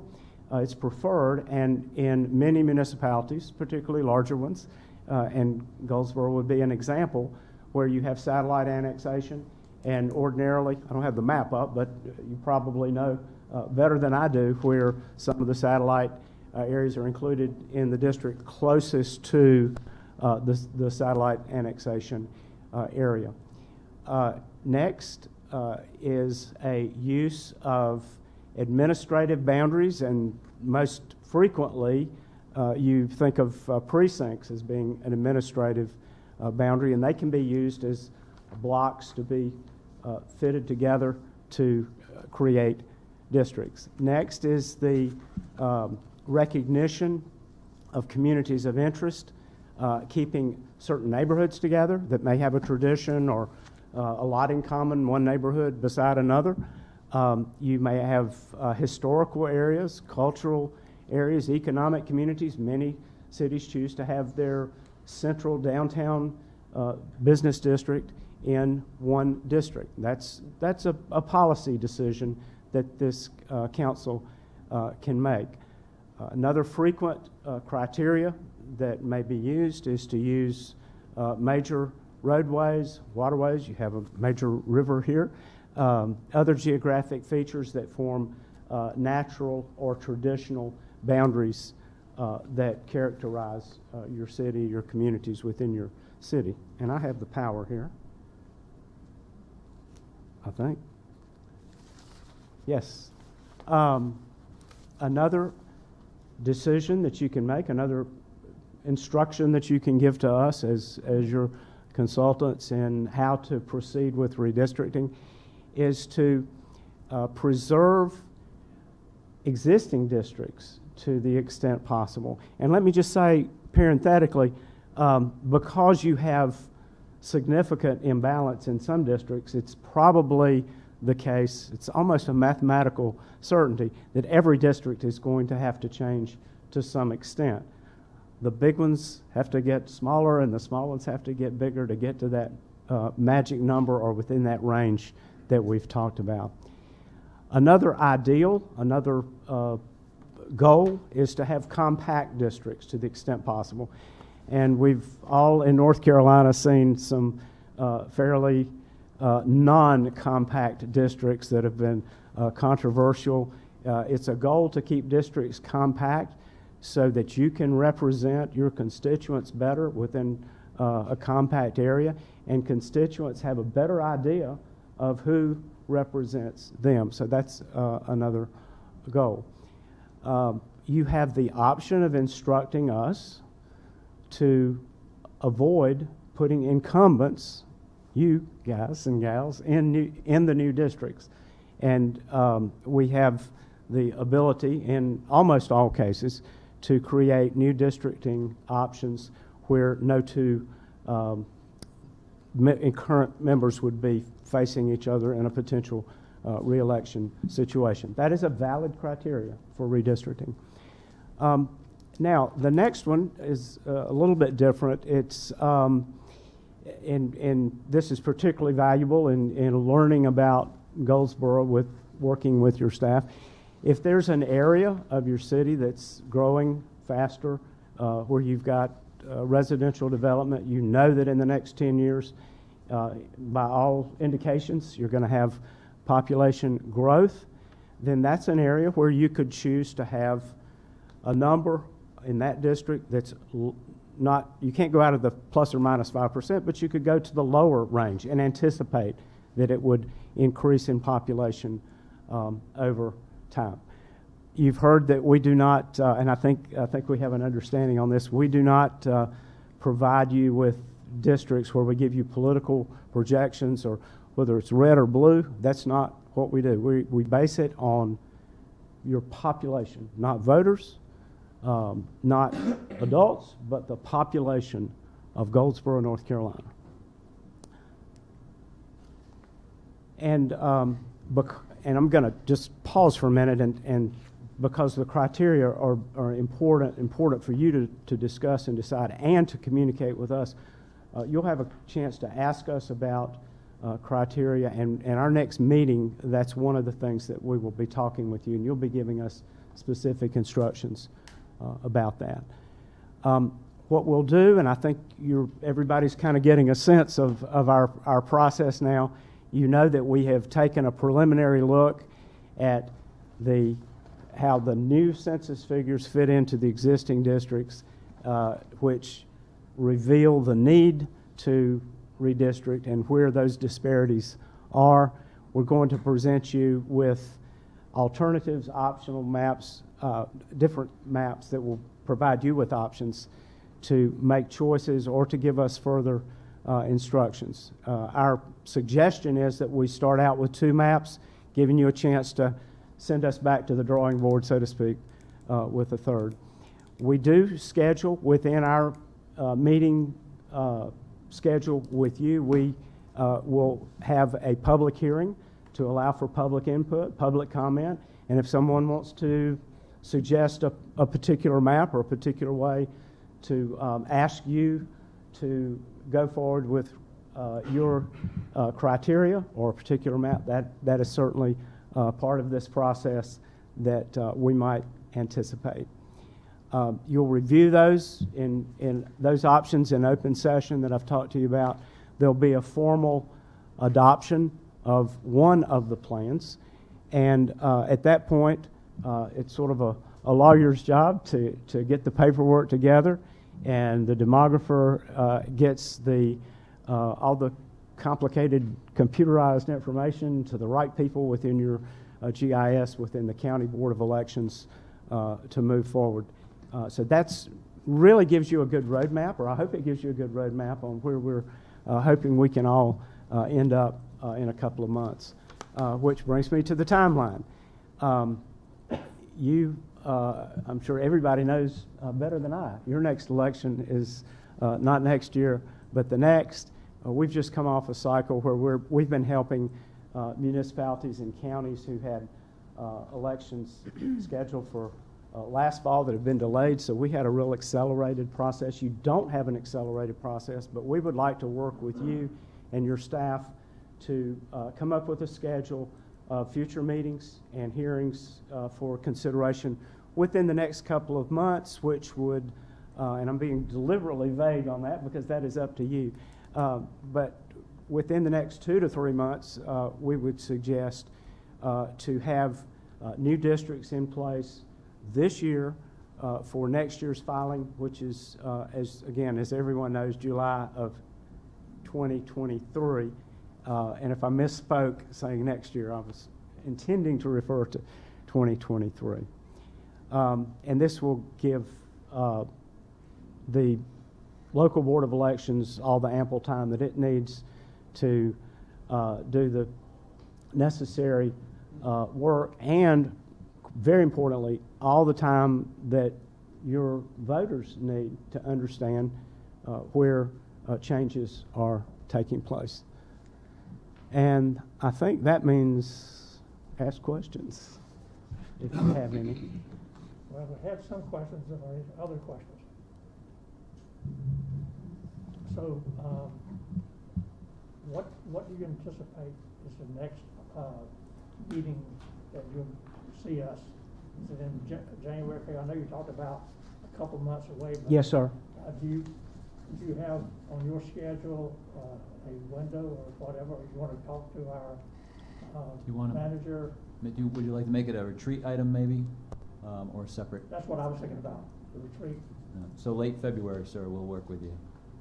Late February, and then we would talk about criteria. Yes, sir. I think we can accommodate that. I'll speak for my colleagues. In fact, we're going to be talking about the retreat schedule here, I believe, tonight, right? So we'll be able to, you might not want to stick around for it, but we'll come up with the dates for the retreat. Okay, and we're, of course, in good communication with your staff, and we'll make sure that we coordinate that appropriately. All right, sir. Thank you very much. Thank you. Thank you all for coming down. Thank you. Absolutely. Have a safe drive back as soon as you're going back.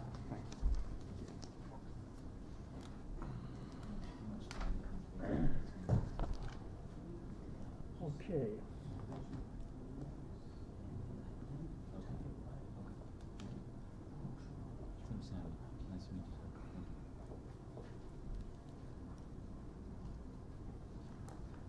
Mr. Whipple?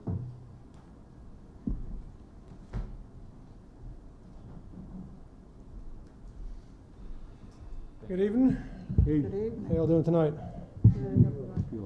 Have a couple of handouts.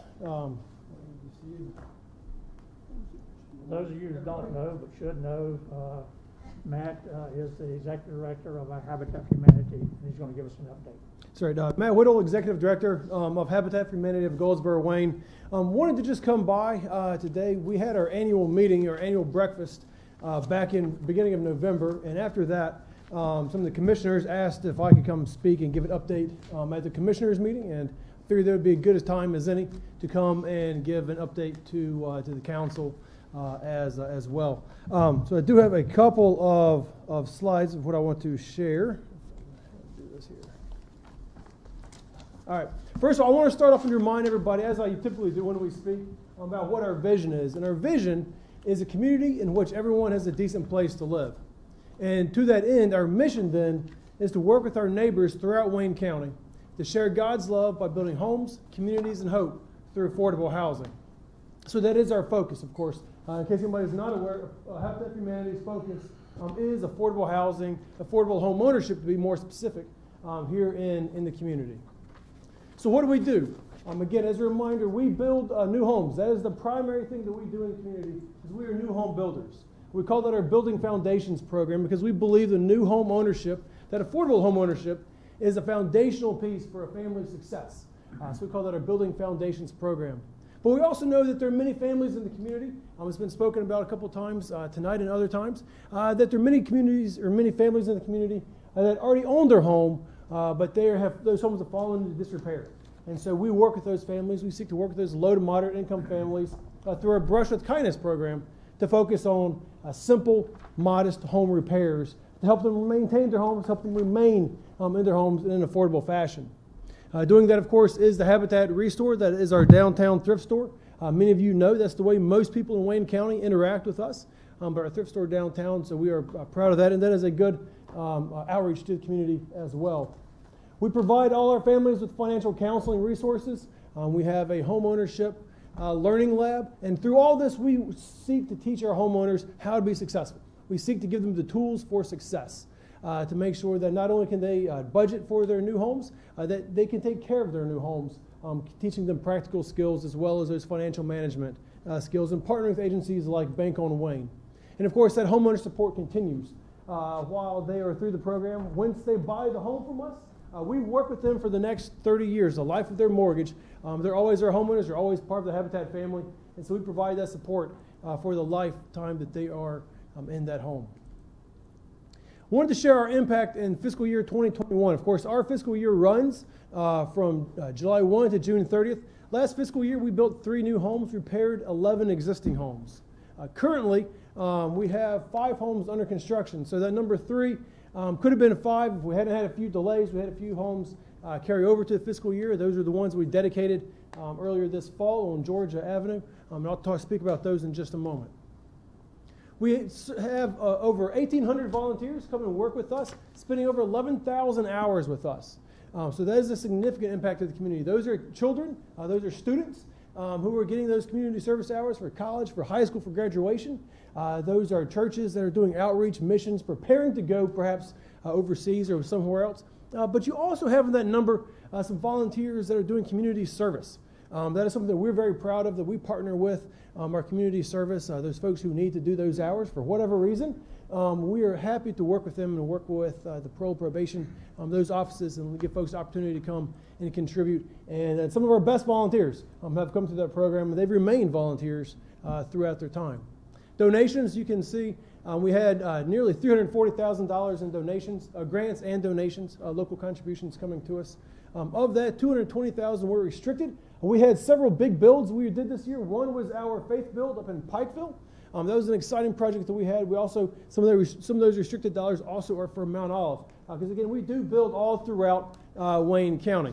But I wanted to speak again, we'll speak more specifically in a minute about some exciting things we're doing here in Goldsboro.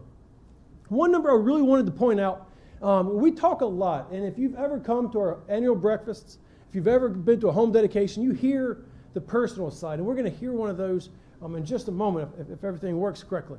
But I wanted to point this out very specifically, is our economic impact. Because I think one thing that gets lost a lot of times is the impact that we have on the community. Not just on those families whose lives we're helping improve, not just on those families who are building better futures, but we have an estimated economic impact in the last fiscal year of over $1 million. And that's significant, I believe. We are a construction company. I think that also gets lost a lot of times when thinking about Habitat for Humanity, is that we are a charity, we are a nonprofit, but we are a retail operation with the thrift store. We are a mortgage finance and servicing company through those mortgages, and we are a construction company as we build homes in Wayne County. 24 jobs supported in Wayne County, not just counting the ones that we pay, but also those the subcontractors we work with and those local suppliers we purchase from. And so $1.60 injected into the local economy for every dollar invested by Habitat. So every dollar that comes, whether it's from home funds from the city, whether it's donations from private donations or donations from local businesses, those dollars are reinvested into the community, and those dollars are turned over and make a profit in the community. Since 2001, 85 new homes have been built. We're now up to 87. 25 homes repaired. We are now up to 27. And those families served, we're now up to 174. Property taxes, another big point. One of the things that we're very proud of, again, is taking properties that are not wanted, properties that nobody else is interested in a lot of times, properties that perhaps are sitting on the counties and the city's rolls, and turning those back into productive homes, back into productive properties.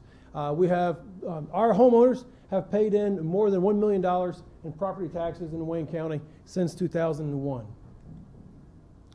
What I wanted to share with you is right here. This is where we are working now. This is what I'm excited about right now here in Goldsboro. This is back behind Franklin Bakery on Marshall Street, North Georgia Avenue, Marshall Street, North Alabama Avenue. We call this our Marshall Street neighborhood. And we're very excited to have the opportunity to be building 11 to 12 homes in a central location in a consolidated area. It's an opportunity for us to participate in transforming this neighborhood. It's an opportunity to put all of these properties, we talked about property taxes a second ago, all these properties are vacant, all these properties are going back onto those property tax rolls in the next 2 years. The 4 check marks are the houses that are either done or are under progress right now. The 2 on North Georgia Avenue, we had a home dedication earlier this fall. Fantastic opportunity if you were able to come there. Several of y'all were able to make it. We appreciate you being there.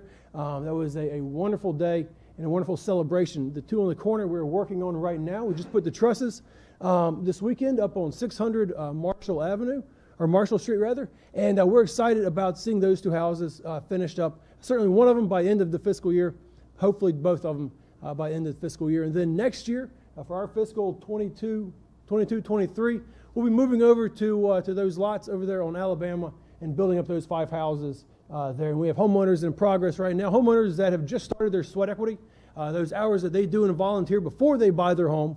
They are just started doing those, and they're excited about the opportunity to be part of this new neighborhood. They're excited about the opportunity to live together, the opportunity to be in homes of their own. But this is what I wanted to point out. We have other plans. We have some other big ideas that we want to accomplish here in Goldsboro. But this is where we're at right now, and we'll be for the next year. How do I get this to start? My name is Thomas Saunders. My occupation is I'm a customer lead at a food line on Ash Street. I've been there for 23 years. Been at Food Line for 23 years. When I went to the Veterans Center, and I was looking to see if they had any foreclosures or any places to rent that might be available and meet my budget. But when I went down there, they were the ones that suggested to me,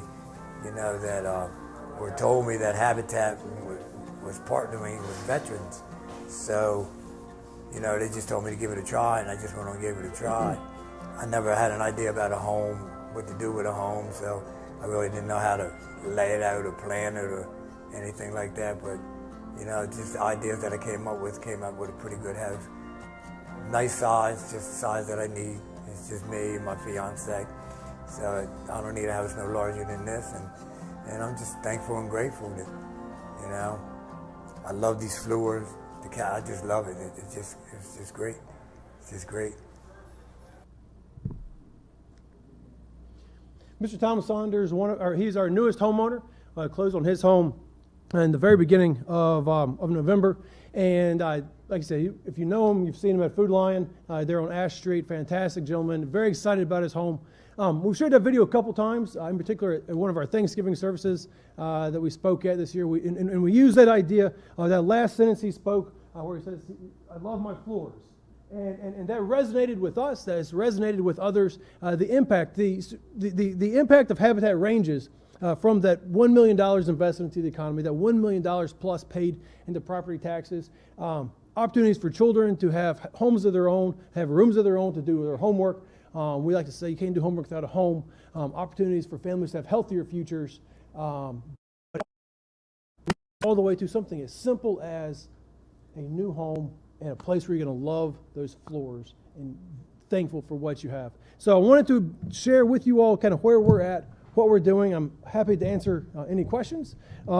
As always, if somebody wants to come by a job site, swing a hammer for a few hours, we're happy to have you. If you just want to come by a job site and check out what's going on, let me know. I'll ride down there with you. We'll look around. We'll talk about Habitat. We'll talk about the impact that we're having. We'll talk about the homeowners, the process, all of that. But if there's any questions, happy to answer those now.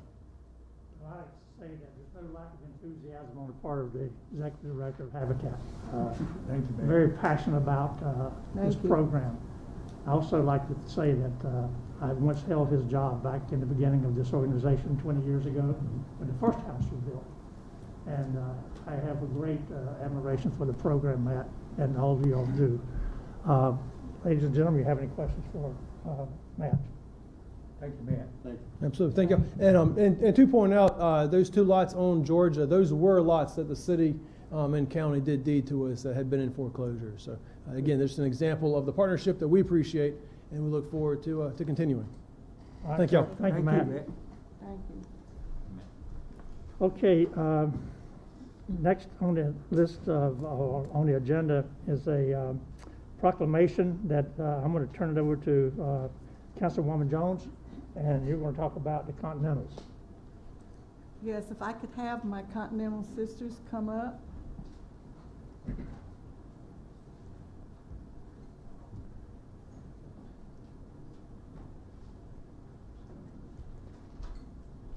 gives me great pleasure to read this. Thank you. Give us a little history of the purpose of the Continentals. Okay, after I read the proclamation, I'll have our second vice to share about it. Okay. Whereas in 1956, the Continentals were founded by a group of dedicated, service-oriented women that envisioned an organization structured to foster, promote, and develop the welfare of underserved children and youth. And whereas the determined efforts of these women increased, their work became known across the United States, encouraging groups of women in other cities and joined them. And whereas in 1961, the Goldsboro chapter of Continental Societies was established, and whereas in 1972, the organization was nationally incorporated as it is known now as the Continental Society Incorporation, and it is registered. And whereas for 60 years, the ladies of Goldsboro chapter have made significant contributions to time and talent to children and youth of the city of Goldsboro and Wayne County. And whereas Continental women strive to adhere the humanitarian precept of sharing with those in need through health, education, employment, recreation, and arts and humanities.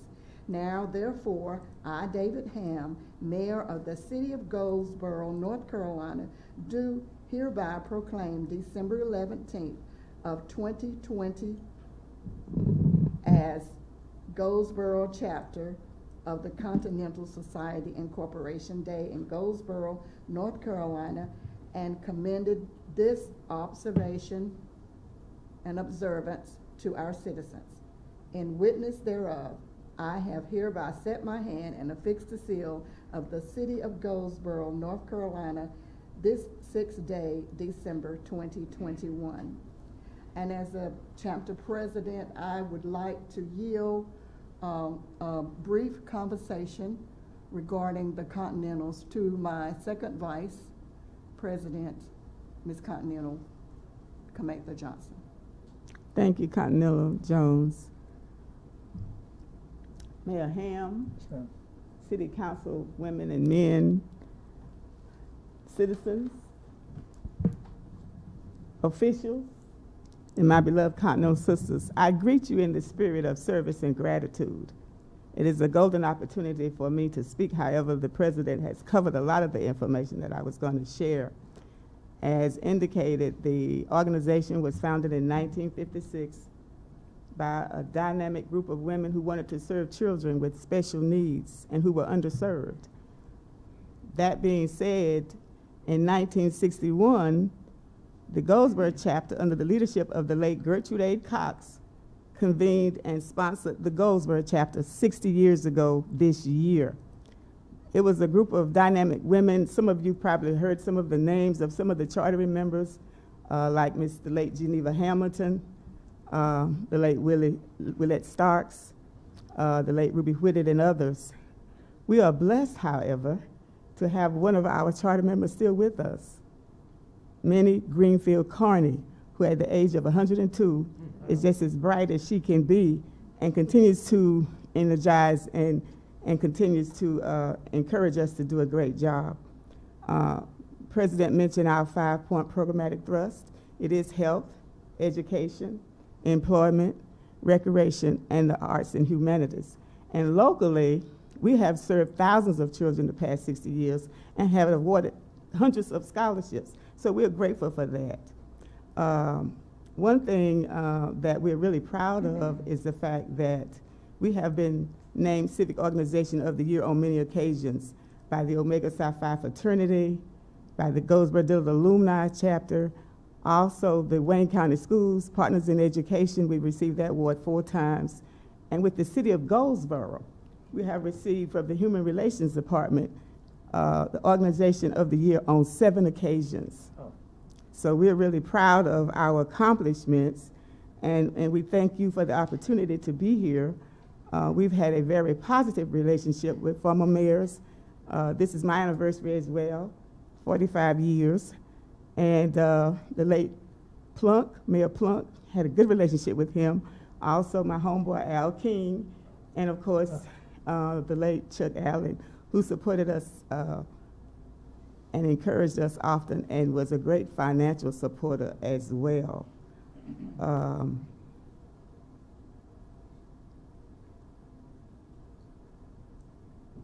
I think that pretty much covers everything that we would want to say tonight. I would say one thing that we're real proud of is the fact that our logo is outstretched hands with children facing backward. After a lot of deliberation among the chartering chapters, the outstretched hand was accepted, but the children turned backwards was the idea of the late Rachel Richardson, a member of our chapter, with the idea that the children don't know what the future would be. It is up to us to help them become all that they can be. So we're real proud of that because this is our national symbol, and we had a great part in doing that. So, and over the years, within recent years, annually, collectively, we serve over 350,000 children. Continental Societies, Inc. Are there questions? Thank you, Sister Continental Committee. She told me to be short, so I was trying to do Well, that. I know, I hear a lot about you all from Ms. Jones over there. She's so proud of your organization, and she puts a lot of time in it. I'm sure you do too, but I see her and talk to her often, and she mentions the Continentals all the time. She's always going to a meeting or coming back from a meeting or doing events with them. So it sounds like it's a very active organization.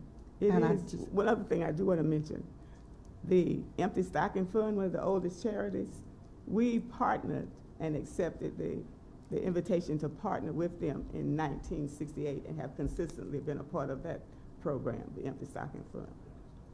And I'd also like to add that Miss Fern Best has been a Continental for 57 years. Is that right?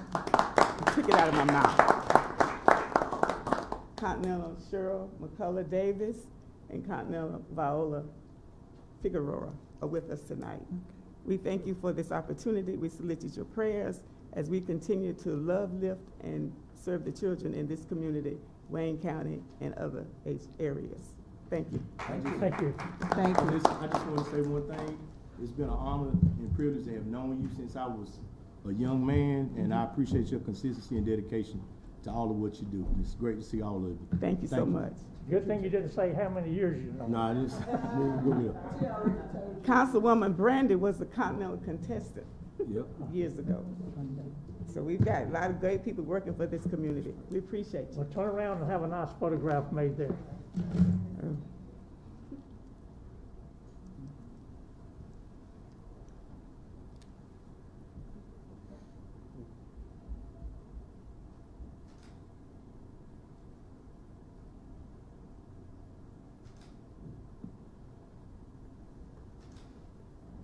Thank you.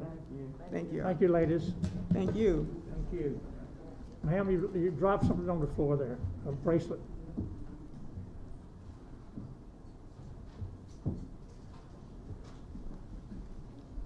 Okay, at this time, we'll go into public comment period. Anyone having anything to say, please come forward. We have a 3-minute time limit, so please abide by that.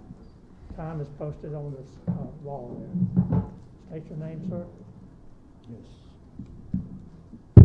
My name is Willie Baptiste, Mr. Honorable Baptiste. Mayor Ham, council people, and my fellow Goldsboro family. I'm here for 2 reasons. To point out a problem that exists in my neighborhood, in fact, right in the back of my yard. Well, the first problem is minor, traffic lights. There are a couple of traffic lights that are bent the wrong way, okay? You can't see them if you're running down the street. When you get close enough, you see that it's changed. There's a couple of traffic lights where trees have grown around it, and you don't see it until you get right up on it. But the major problem, I think he has my picture. Ready? This is the back of my house. This has been that way. I've moved to Montgomery a year ago. I complained about this house the first night when I sat out in my backyard and I heard creaking sound. I thought it was going to blow out then. I smelled fumes from this house, and I called the city about it. They sent the city planner on it. He told me, don't worry about it. If it falls, it'll fall in. Now, I'm not stupid. I know if it blows away, it's going to hit somebody around. This past summer, I had my granddaughter at the house. She was scared to go in the backyard for fear of this house falling down on her. My mother visited me over the summer. She was scared to go in the backyard because this house is a hazard to not only me, but my neighbors. If a wind gust come in there, goes up in the air and fall down on somebody's head, you know, there's going to be a problem. Now, we learned a lesson this past week from Oxford. When we see danger, we have to solve the danger problem before it happens, before somebody gets hurt, before somebody dies. And I'm asking you, because I've talked to the inspector, and I've talked to House representative. I even went to EPA about this house. Nobody has done anything about it, and I've been seeing the same. This is what I see every time I walk out of my door. Now, I know y'all have houses, and if you came out your backyard and saw this, you would be afraid as I am, and I'm asking you to do something about it. You know, I've gone all the routes I could go. So what is your address? What? This is Or that address, either 1402 one. Lemon Street. Sir? 1402 Lemon Street. That's the house, 1402 Lemon Street. Your city planner knows about it. House representative know about it. And I've called the office. I've sent emails to papers about it, but nobody's done anything yet. And where are the traffic lights you're speaking of? Well, there's one by the hospital going toward Walmart's. That one is bent too far out. On Elm Street, which is my block, there's several where trees are blocking the light, and you don't see the light until you get right on it. I've seen one accident so far from somebody driving up onto the street. You got a corner street there on Elm? Olean? Oleander? Yeah, somewhere over there. Olivia? No, Olean, the next block over, Andre, I think it is. Andrews. Got it. So that one is bad, and the one further down, it's really 3 of them on Elm Street that you will find in dangerous situation. Thank you. All right, thank you, sir. Thank you. Thank you.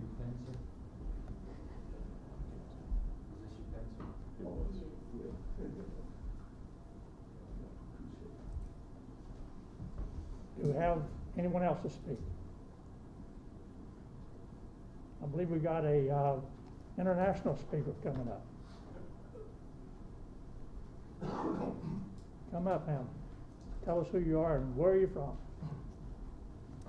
Good evening, everybody. Good evening. I'm Annie. First, thank you for having me tonight, and thank you for having me in your city. I'm Annie, or Aniela. I am from Venezuela. I'm 20 years old. I was a Rotary Youth Exchange student in 2019-2020, and because of the pandemic, I got the opportunity to stay here, and I currently live in southern Mississippi. I am a proud member of Rotary, a network of 1.4 million people that see problems and solve them. We unite, take action to create lasting change across our community and the globe. And I first joined Rotary through the youth programs. Interact, I don't know if you guys are familiar with Interact. It's a high school club where the students learn about community service and leadership, and Rotary Youth Exchange, the program I participated in and came here with. So we did amazing projects to help Venezuela and my community in Mississippi. I think I'm a Mississippian now. And yeah, when the pandemic started, I kind of started a network of Rotary youth leaders from across the world, and we share ideas during the pandemic. Right now, we are 900 students from 80 countries. And because of that initiative, I was invited to speak by the first female president of Rotary International, Jennifer Jones, to the International Assembly, which is the training that the district governors in Rotary have. There are about 500 districts in Rotary across the world, so I'm going to be speaking to them about Rotary's future. As you can see, I'm passionate about Rotary, and I couldn't miss the opportunity to visit the Rotary clubs that you have here in your city, the Goldsboro Rotary Club and the Three Eagles. And I also that's where I met Mr. Octavius that invited me to come here. I also had the opportunity to visit the Interact Club at the high school here, and they have amazing projects to benefit the community. Thank you for what you do, and thank you for having me tonight. Thank you. Come forward. Oh, you want to speak to it? I would like to say something. Generally, we introduce our students, but you see from their development and training, they don't need to be introduced. They're very talented students throughout our country. As she said, there's 1.4 million members in Rotary in our global network, and she's really special. She's in our Interact Club, and big shout out to Donna and Megan over at the Goldsboro Club, and Jason Sullivan, who serves as the director at Goldsboro High School. They started a program, Interact program, 3 years ago, and went well over 30 members. Due to COVID, it dropped down below 18 to 20 members, but despite COVID, they're still very involved in community projects and serving our community. So yeah, we are extremely proud of these young professionals. She's 19, 20 years old, and doing really good. So with that, Mayor. Annie, come up forward. I welcome you to Goldsboro, and I want to present you a coin, Goldsboro coin, that I carry with you, so you will be an official member of our city here. Thank you. I really appreciate it. And carry forward the good news and the memories and the things you have to say about Goldsboro. I love the city. Thank you, dear. All right. Bye-bye. So just one other thing. It's traditional for Rotarians to exchange pins. Last week, Annie presented me with a district pin from Bay St. Louis, Mississippi, and I'd like to present her with a district pin here in our district. So we're excited again for your success. So thank you, and thank you for visiting the door. Thank you. Okay, do we have anyone else that would like to speak? Anyone else? Come on up, sir.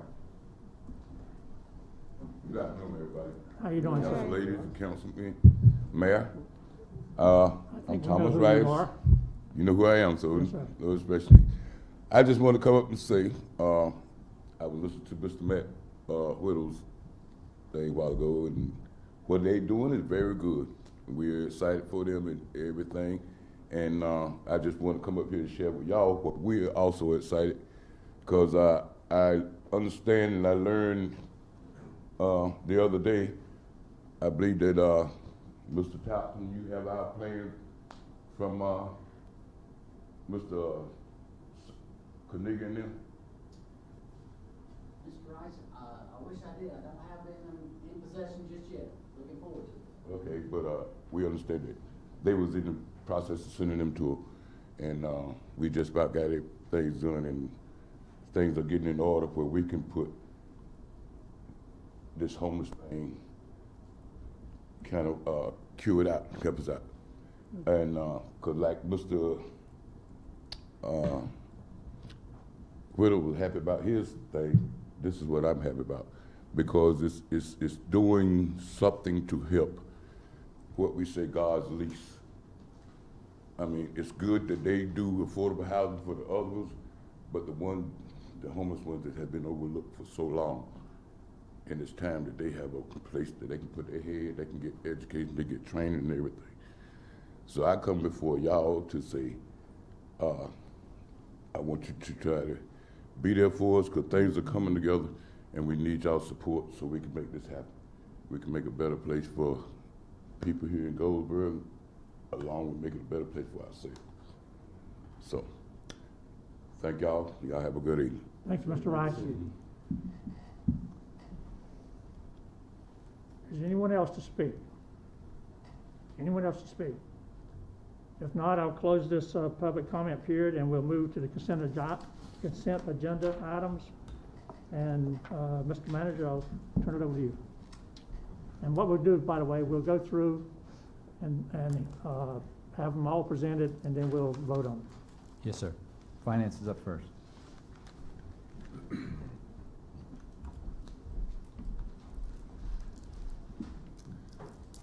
Mayor, Council, my item tonight is a resolution authorizing an installment financing contract for rolling stock and computer equipment for the FY22 budget with Sterling National Bank pursuant to North Carolina General Statute 160A-20. The staff has worked in conjunction with our financial advisors, Davenport, to issue an RFP to secure a commitment for a direct loan. The city received 10 responses. We included all the detail for the council if you choose to look at that. We were very pleased that we got 10 responses. The rates range from 0.94% all the way to 1.84%.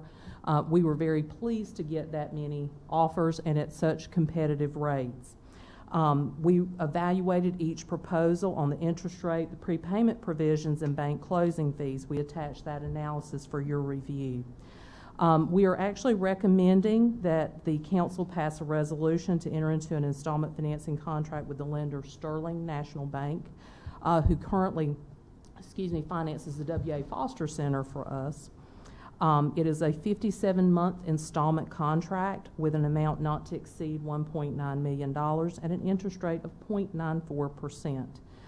If approved, the city intends on closing the financing deal. Actually, it's been moved up to December the 14th.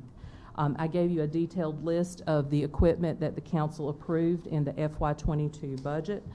It ranges from computer equipment, servers, software, police vehicles, solid waste, a fire vehicle, and, as I said, several police cars. So if you have any questions for me, I'd be glad to address any concerns. I understand you need this decision before the next meeting? Yes, I need. Yes, I provided a resolution tonight for passage because we expect it. Was there not? I don't have the resolution here. It should have been. Wait a minute. It's out of place here. I'm sorry. Okay. All right. I've got it. So, Ms. Catherine is presenting us this funding document here for approval of $1.865 million and not to exceed $1.900 million for approval, and we will take that under consideration. Thank you.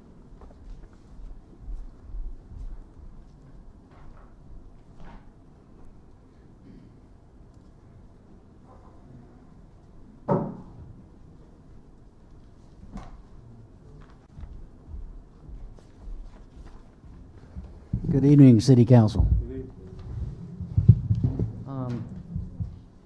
just to clarify, I have not had the opportunity to meet Mr. Baptiste, but I do appreciate what he has had to say. I do know that a couple of months ago there was a meeting on site with regards to 1402 Lemon Street with the Chief Building Inspector, myself, and our Code Enforcement Supervisor. We did have a plan of action going forward.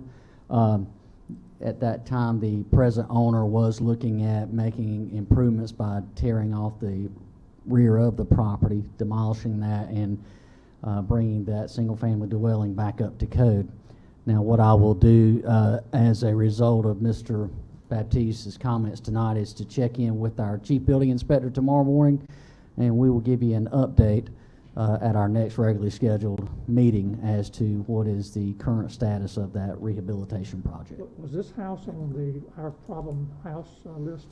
No, sir, it is not. Okay. I do not believe it is. But I do know that there are measures that are in place to address this, and I do, after consulting with our assistant to the city manager, Octavius Murphy, we have been looking into this matter. We just need to make sure we've got all our bases covered with the owner and the contractor of record for that project.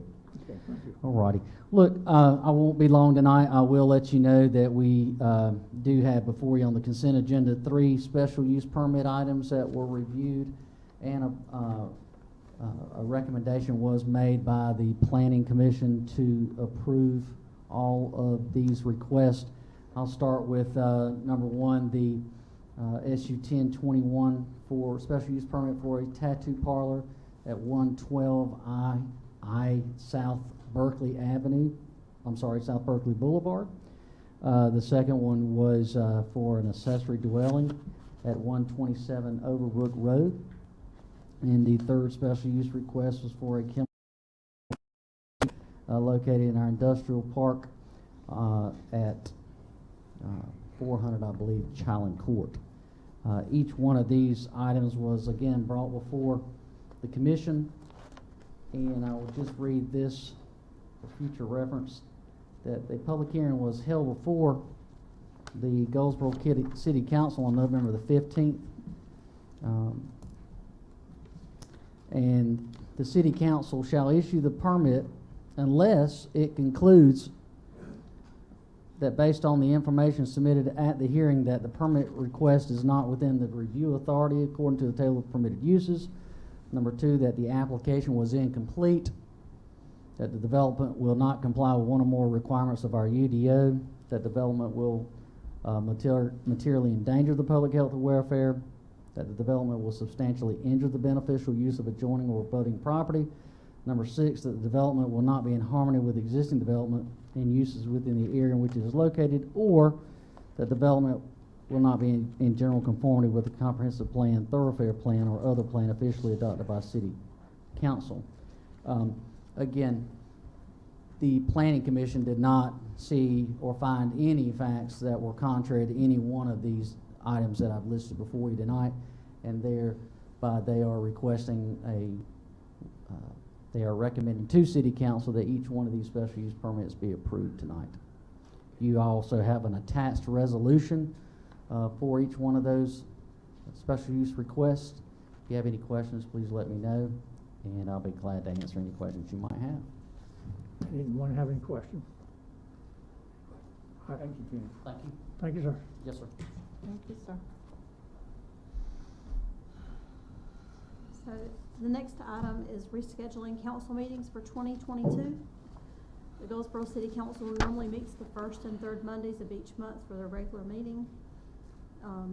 Council dates were presented at the last meeting, and it is recommended that council accept the staff recommendations and approve the 2022 regular council meeting schedule.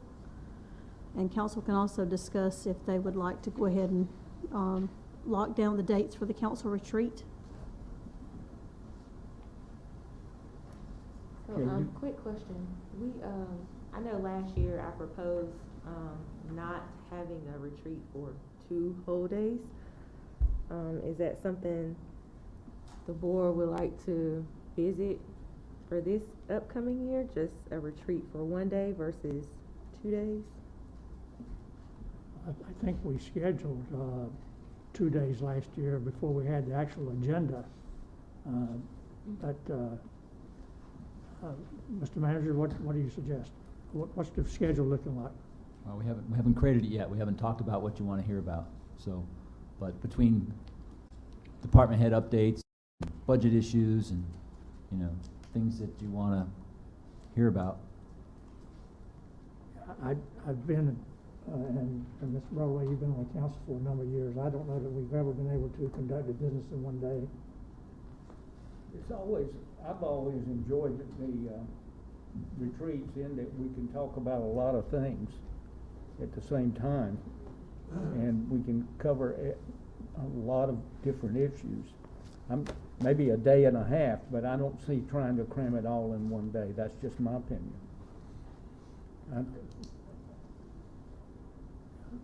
I don't, based on previous experience of my 5+ years now, I don't see how we could do it in one day.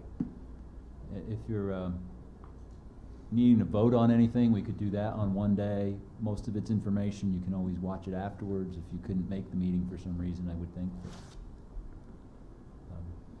Happy to support whatever council wants to do. Well, let's look at the schedule a second. We're talking about February, and I think we, in just informal talking, we had talked about the week of the 12th of February. Is that correct, Madam Clerk? 21st. Pardon? The 21st of February.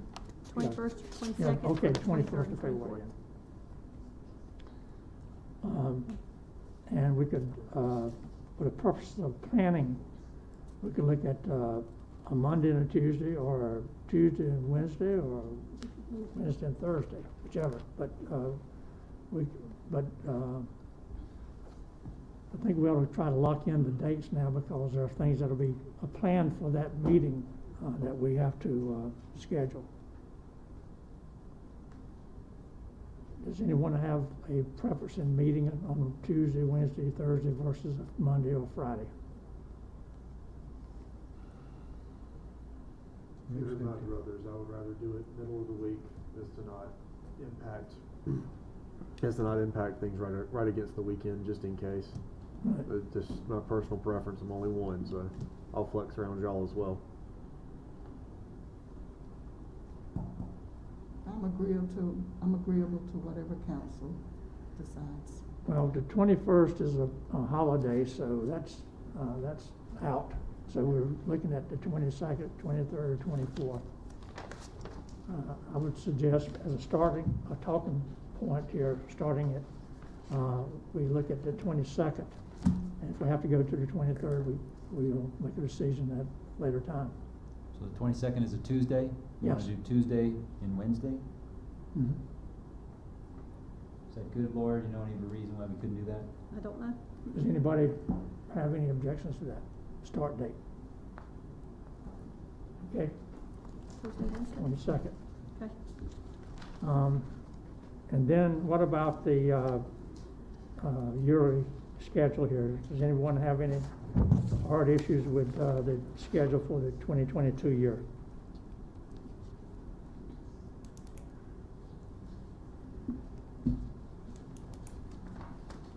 Thank you. Not hearing any objections,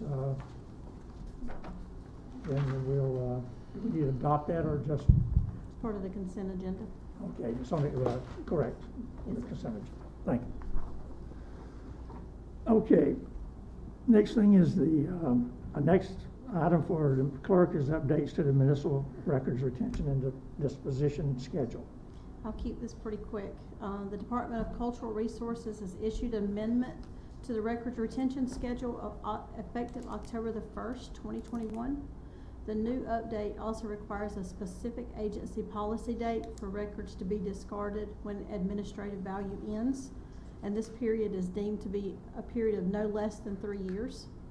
It's recommended that council approve the attached resolution adopting the 2021 general records schedule for local government agencies and the 2021 program records schedule for local government agencies as updated by the North Carolina Department of Cultural Resources. Anybody have any questions? If not, we'll continue with the clerk. Madam Clerk. City Attorney. The last one, that's the Code of Ordinances update. The legislature back in 2018 embarked on a study to find out what sort of ordinances local governments were trying to criminally enforce. And the way the statutes read before the change this year, under 168-175, was that under 14-4, it was a misdemeanor with a fine up to $500 if you violated a city ordinance. And so the city ordinance didn't have to say specifically if you violated it, you were subject to it. So the new changes were, we have plenty of criminal, but their thought process was there's plenty of criminal statutes out there for certain misdemeanors and other crimes. So they wanted to change it such that unless the ordinance specifically says it's subject to criminal penalty, then it's not going to be. That's a flip from where it was before. It used to be it was one automatically. Now they're saying it's not one unless the city says it's one. Our city code already had a lot of that in place. It already said it when it was. But then there was a list of other ordinances or types of ordinances that they said, well, these kind cannot be having a criminal penalty. So if you have these other types, and we provided that list in your packet that you received on the agenda packet with the proposed resolution and the ordinance changes, we showed you which ones those were and which chapters those came from that we had to take out and delete things to show that they were not or could not be criminally enforced. So the proposed changes to the ordinances, we did a general change to the general penalty, which is 10.99, and then you have some specific chapters that were set out by the clerk and sent to you in that packet. And so we're asking you to approve to adopt the ordinance that's proposed, changing the verbiage in those and making some of those non-criminal anymore, and then also changing the general criminal penalty where it says that these are also accepted from the criminal penalty as well. Any questions about that? Any questions? If not, do I have a motion to approve the consent agenda items E through K? Mr. Mayor, may I ask one question? Mr. Lawrence, so what is the city's maximum ability to enforce things that previously would have been enforced through a misdemeanor? They can still assess a fine or a fee, and then you can obviously then take a civil action to enforce that. And then if they refuse, then it's contempt? Yes, correct. Okay, thank you. Okay, if no other questions, I entertain a motion to approve the consent agenda items E through K. So moved. Have a motion? Second. Have a second. In discussion. Mayor Ham? Yes. Mayor Pro Tem Polak? Yes. Councilmember Jones? Yes. Councilmember Broadway? Yes. Councilmember Matthews? Yes. Councilmember Gaylor? Yes. Motion is carried. Consent agenda items are adopted. We have no items requiring individual action. Mr. Manager will entertain your comments. Yes, sir. I hope everyone had an enjoyable Thanksgiving with family and friends. I want to thank council for supporting the holiday bonus that we gave all city employees for $250. I think that was well appreciated. Mayor, you asked for a bit of a COVID update, so I'll pass that information on to you. Wayne County still remains high for transmission level. The total cases over the last 7 days went up from 142 to 316. Deaths are still less than 10. As far as vaccinations, if you're over 18 years, that went from 57% to 60% recently, so that's good. And now ages 5 and up are 52%. So those are the latest statistics for COVID in Wayne County. Also like to mention that the Boys and Girls Club did an excellent pancake breakfast. I was happy to be out there and see that everyone receiving that breakfast and the support for the Boys and Girls Club. And then I would like to thank all the participants and staff for supporting the Christmas parade.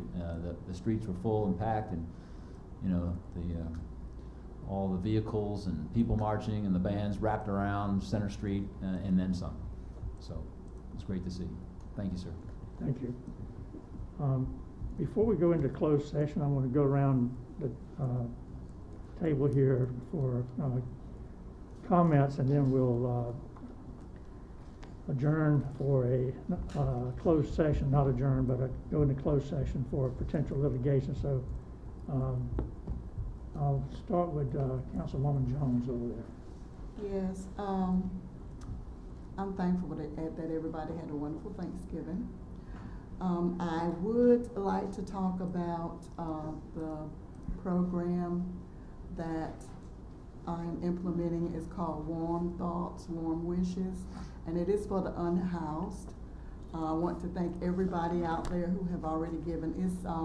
We'll be collecting throws and socks, and it will be given out to the unhoused on James Street and others that come. We're going to give them out first come, first serve. So I'm really excited about that. I'm excited about the response that I've gotten. And I would also like to share that long before I became a Continental, I was part of the Empty Stocking Fund, and it is just really, it's a great fund. The kids, the children, the disadvantaged children are able, all the districts, and all districts they're given a wonderful experience of Christmas, and they get an opportunity to have Christmas gifts. Last year, we serviced 650 children.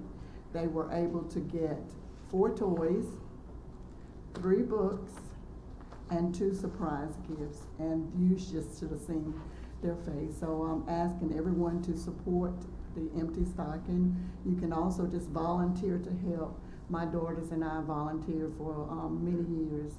So I want you to also think about the Empty Stocking Fund.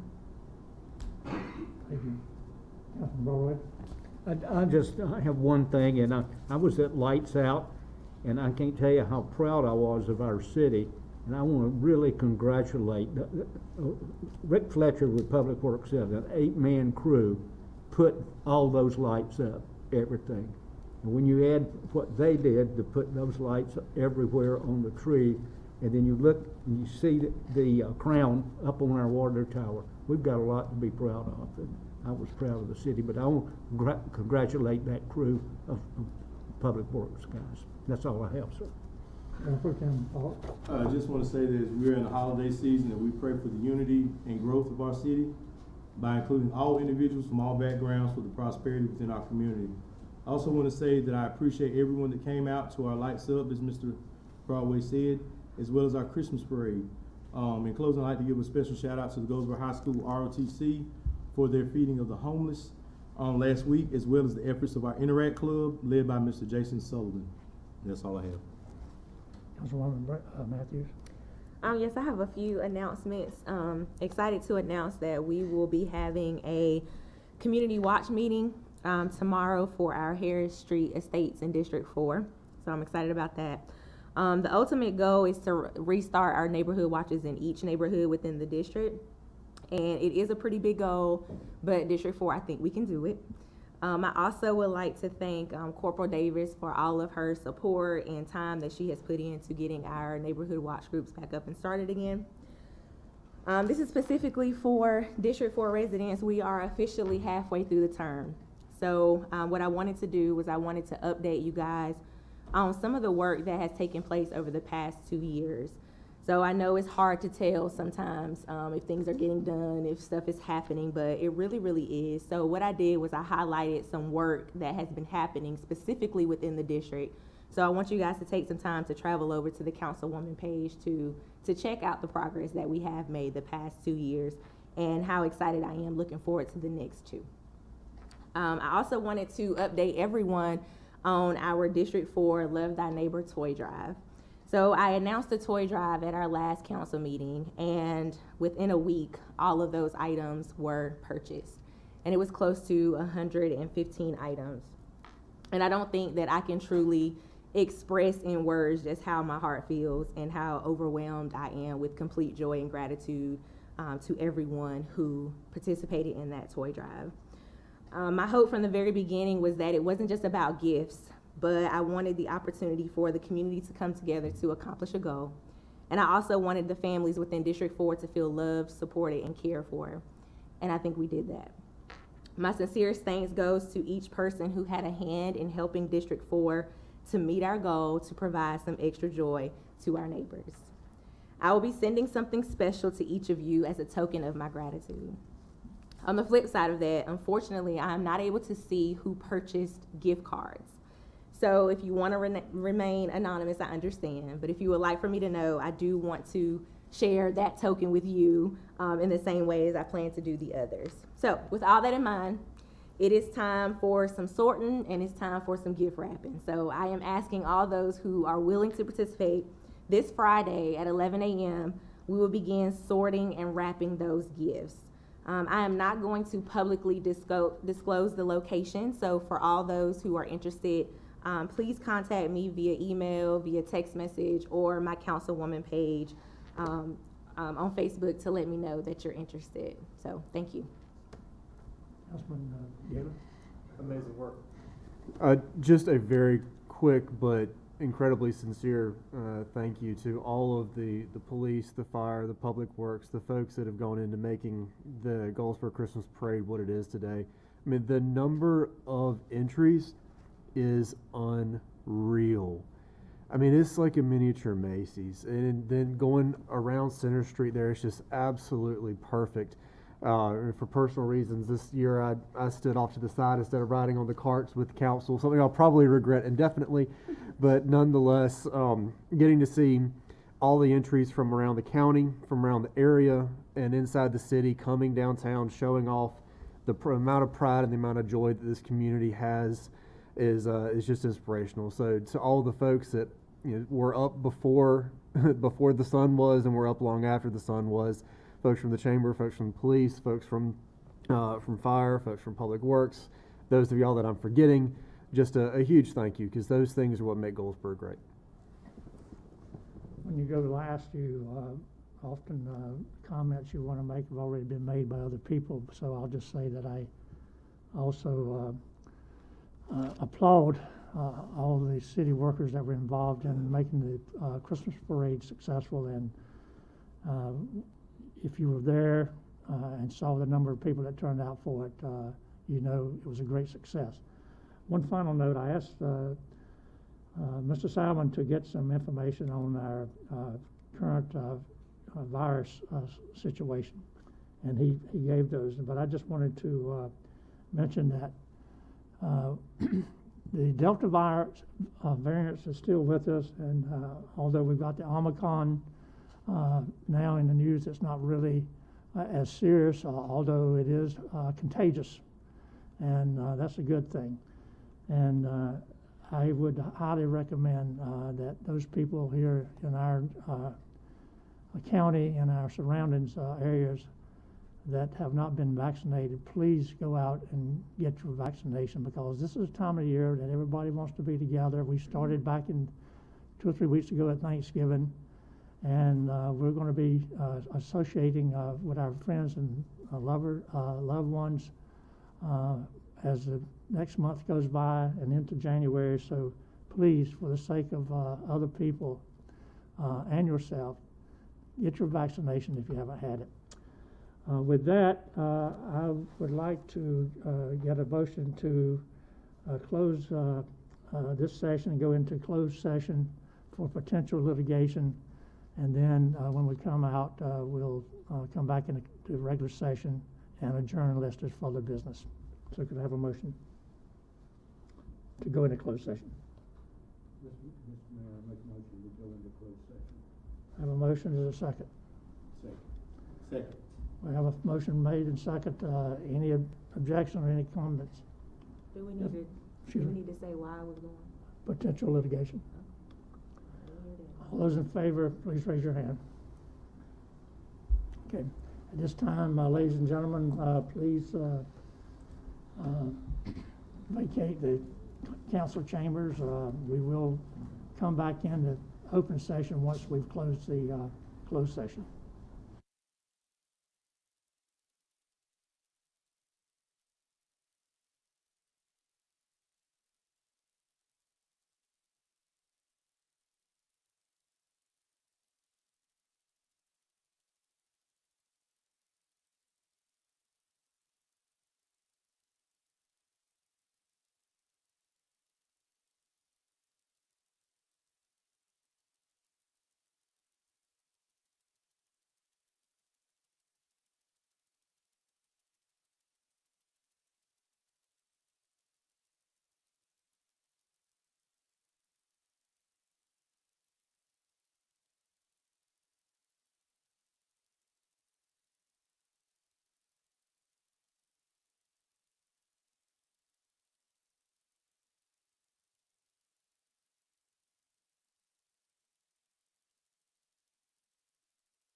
Okay, we're back in open session, this city council meeting of December 6, 2021.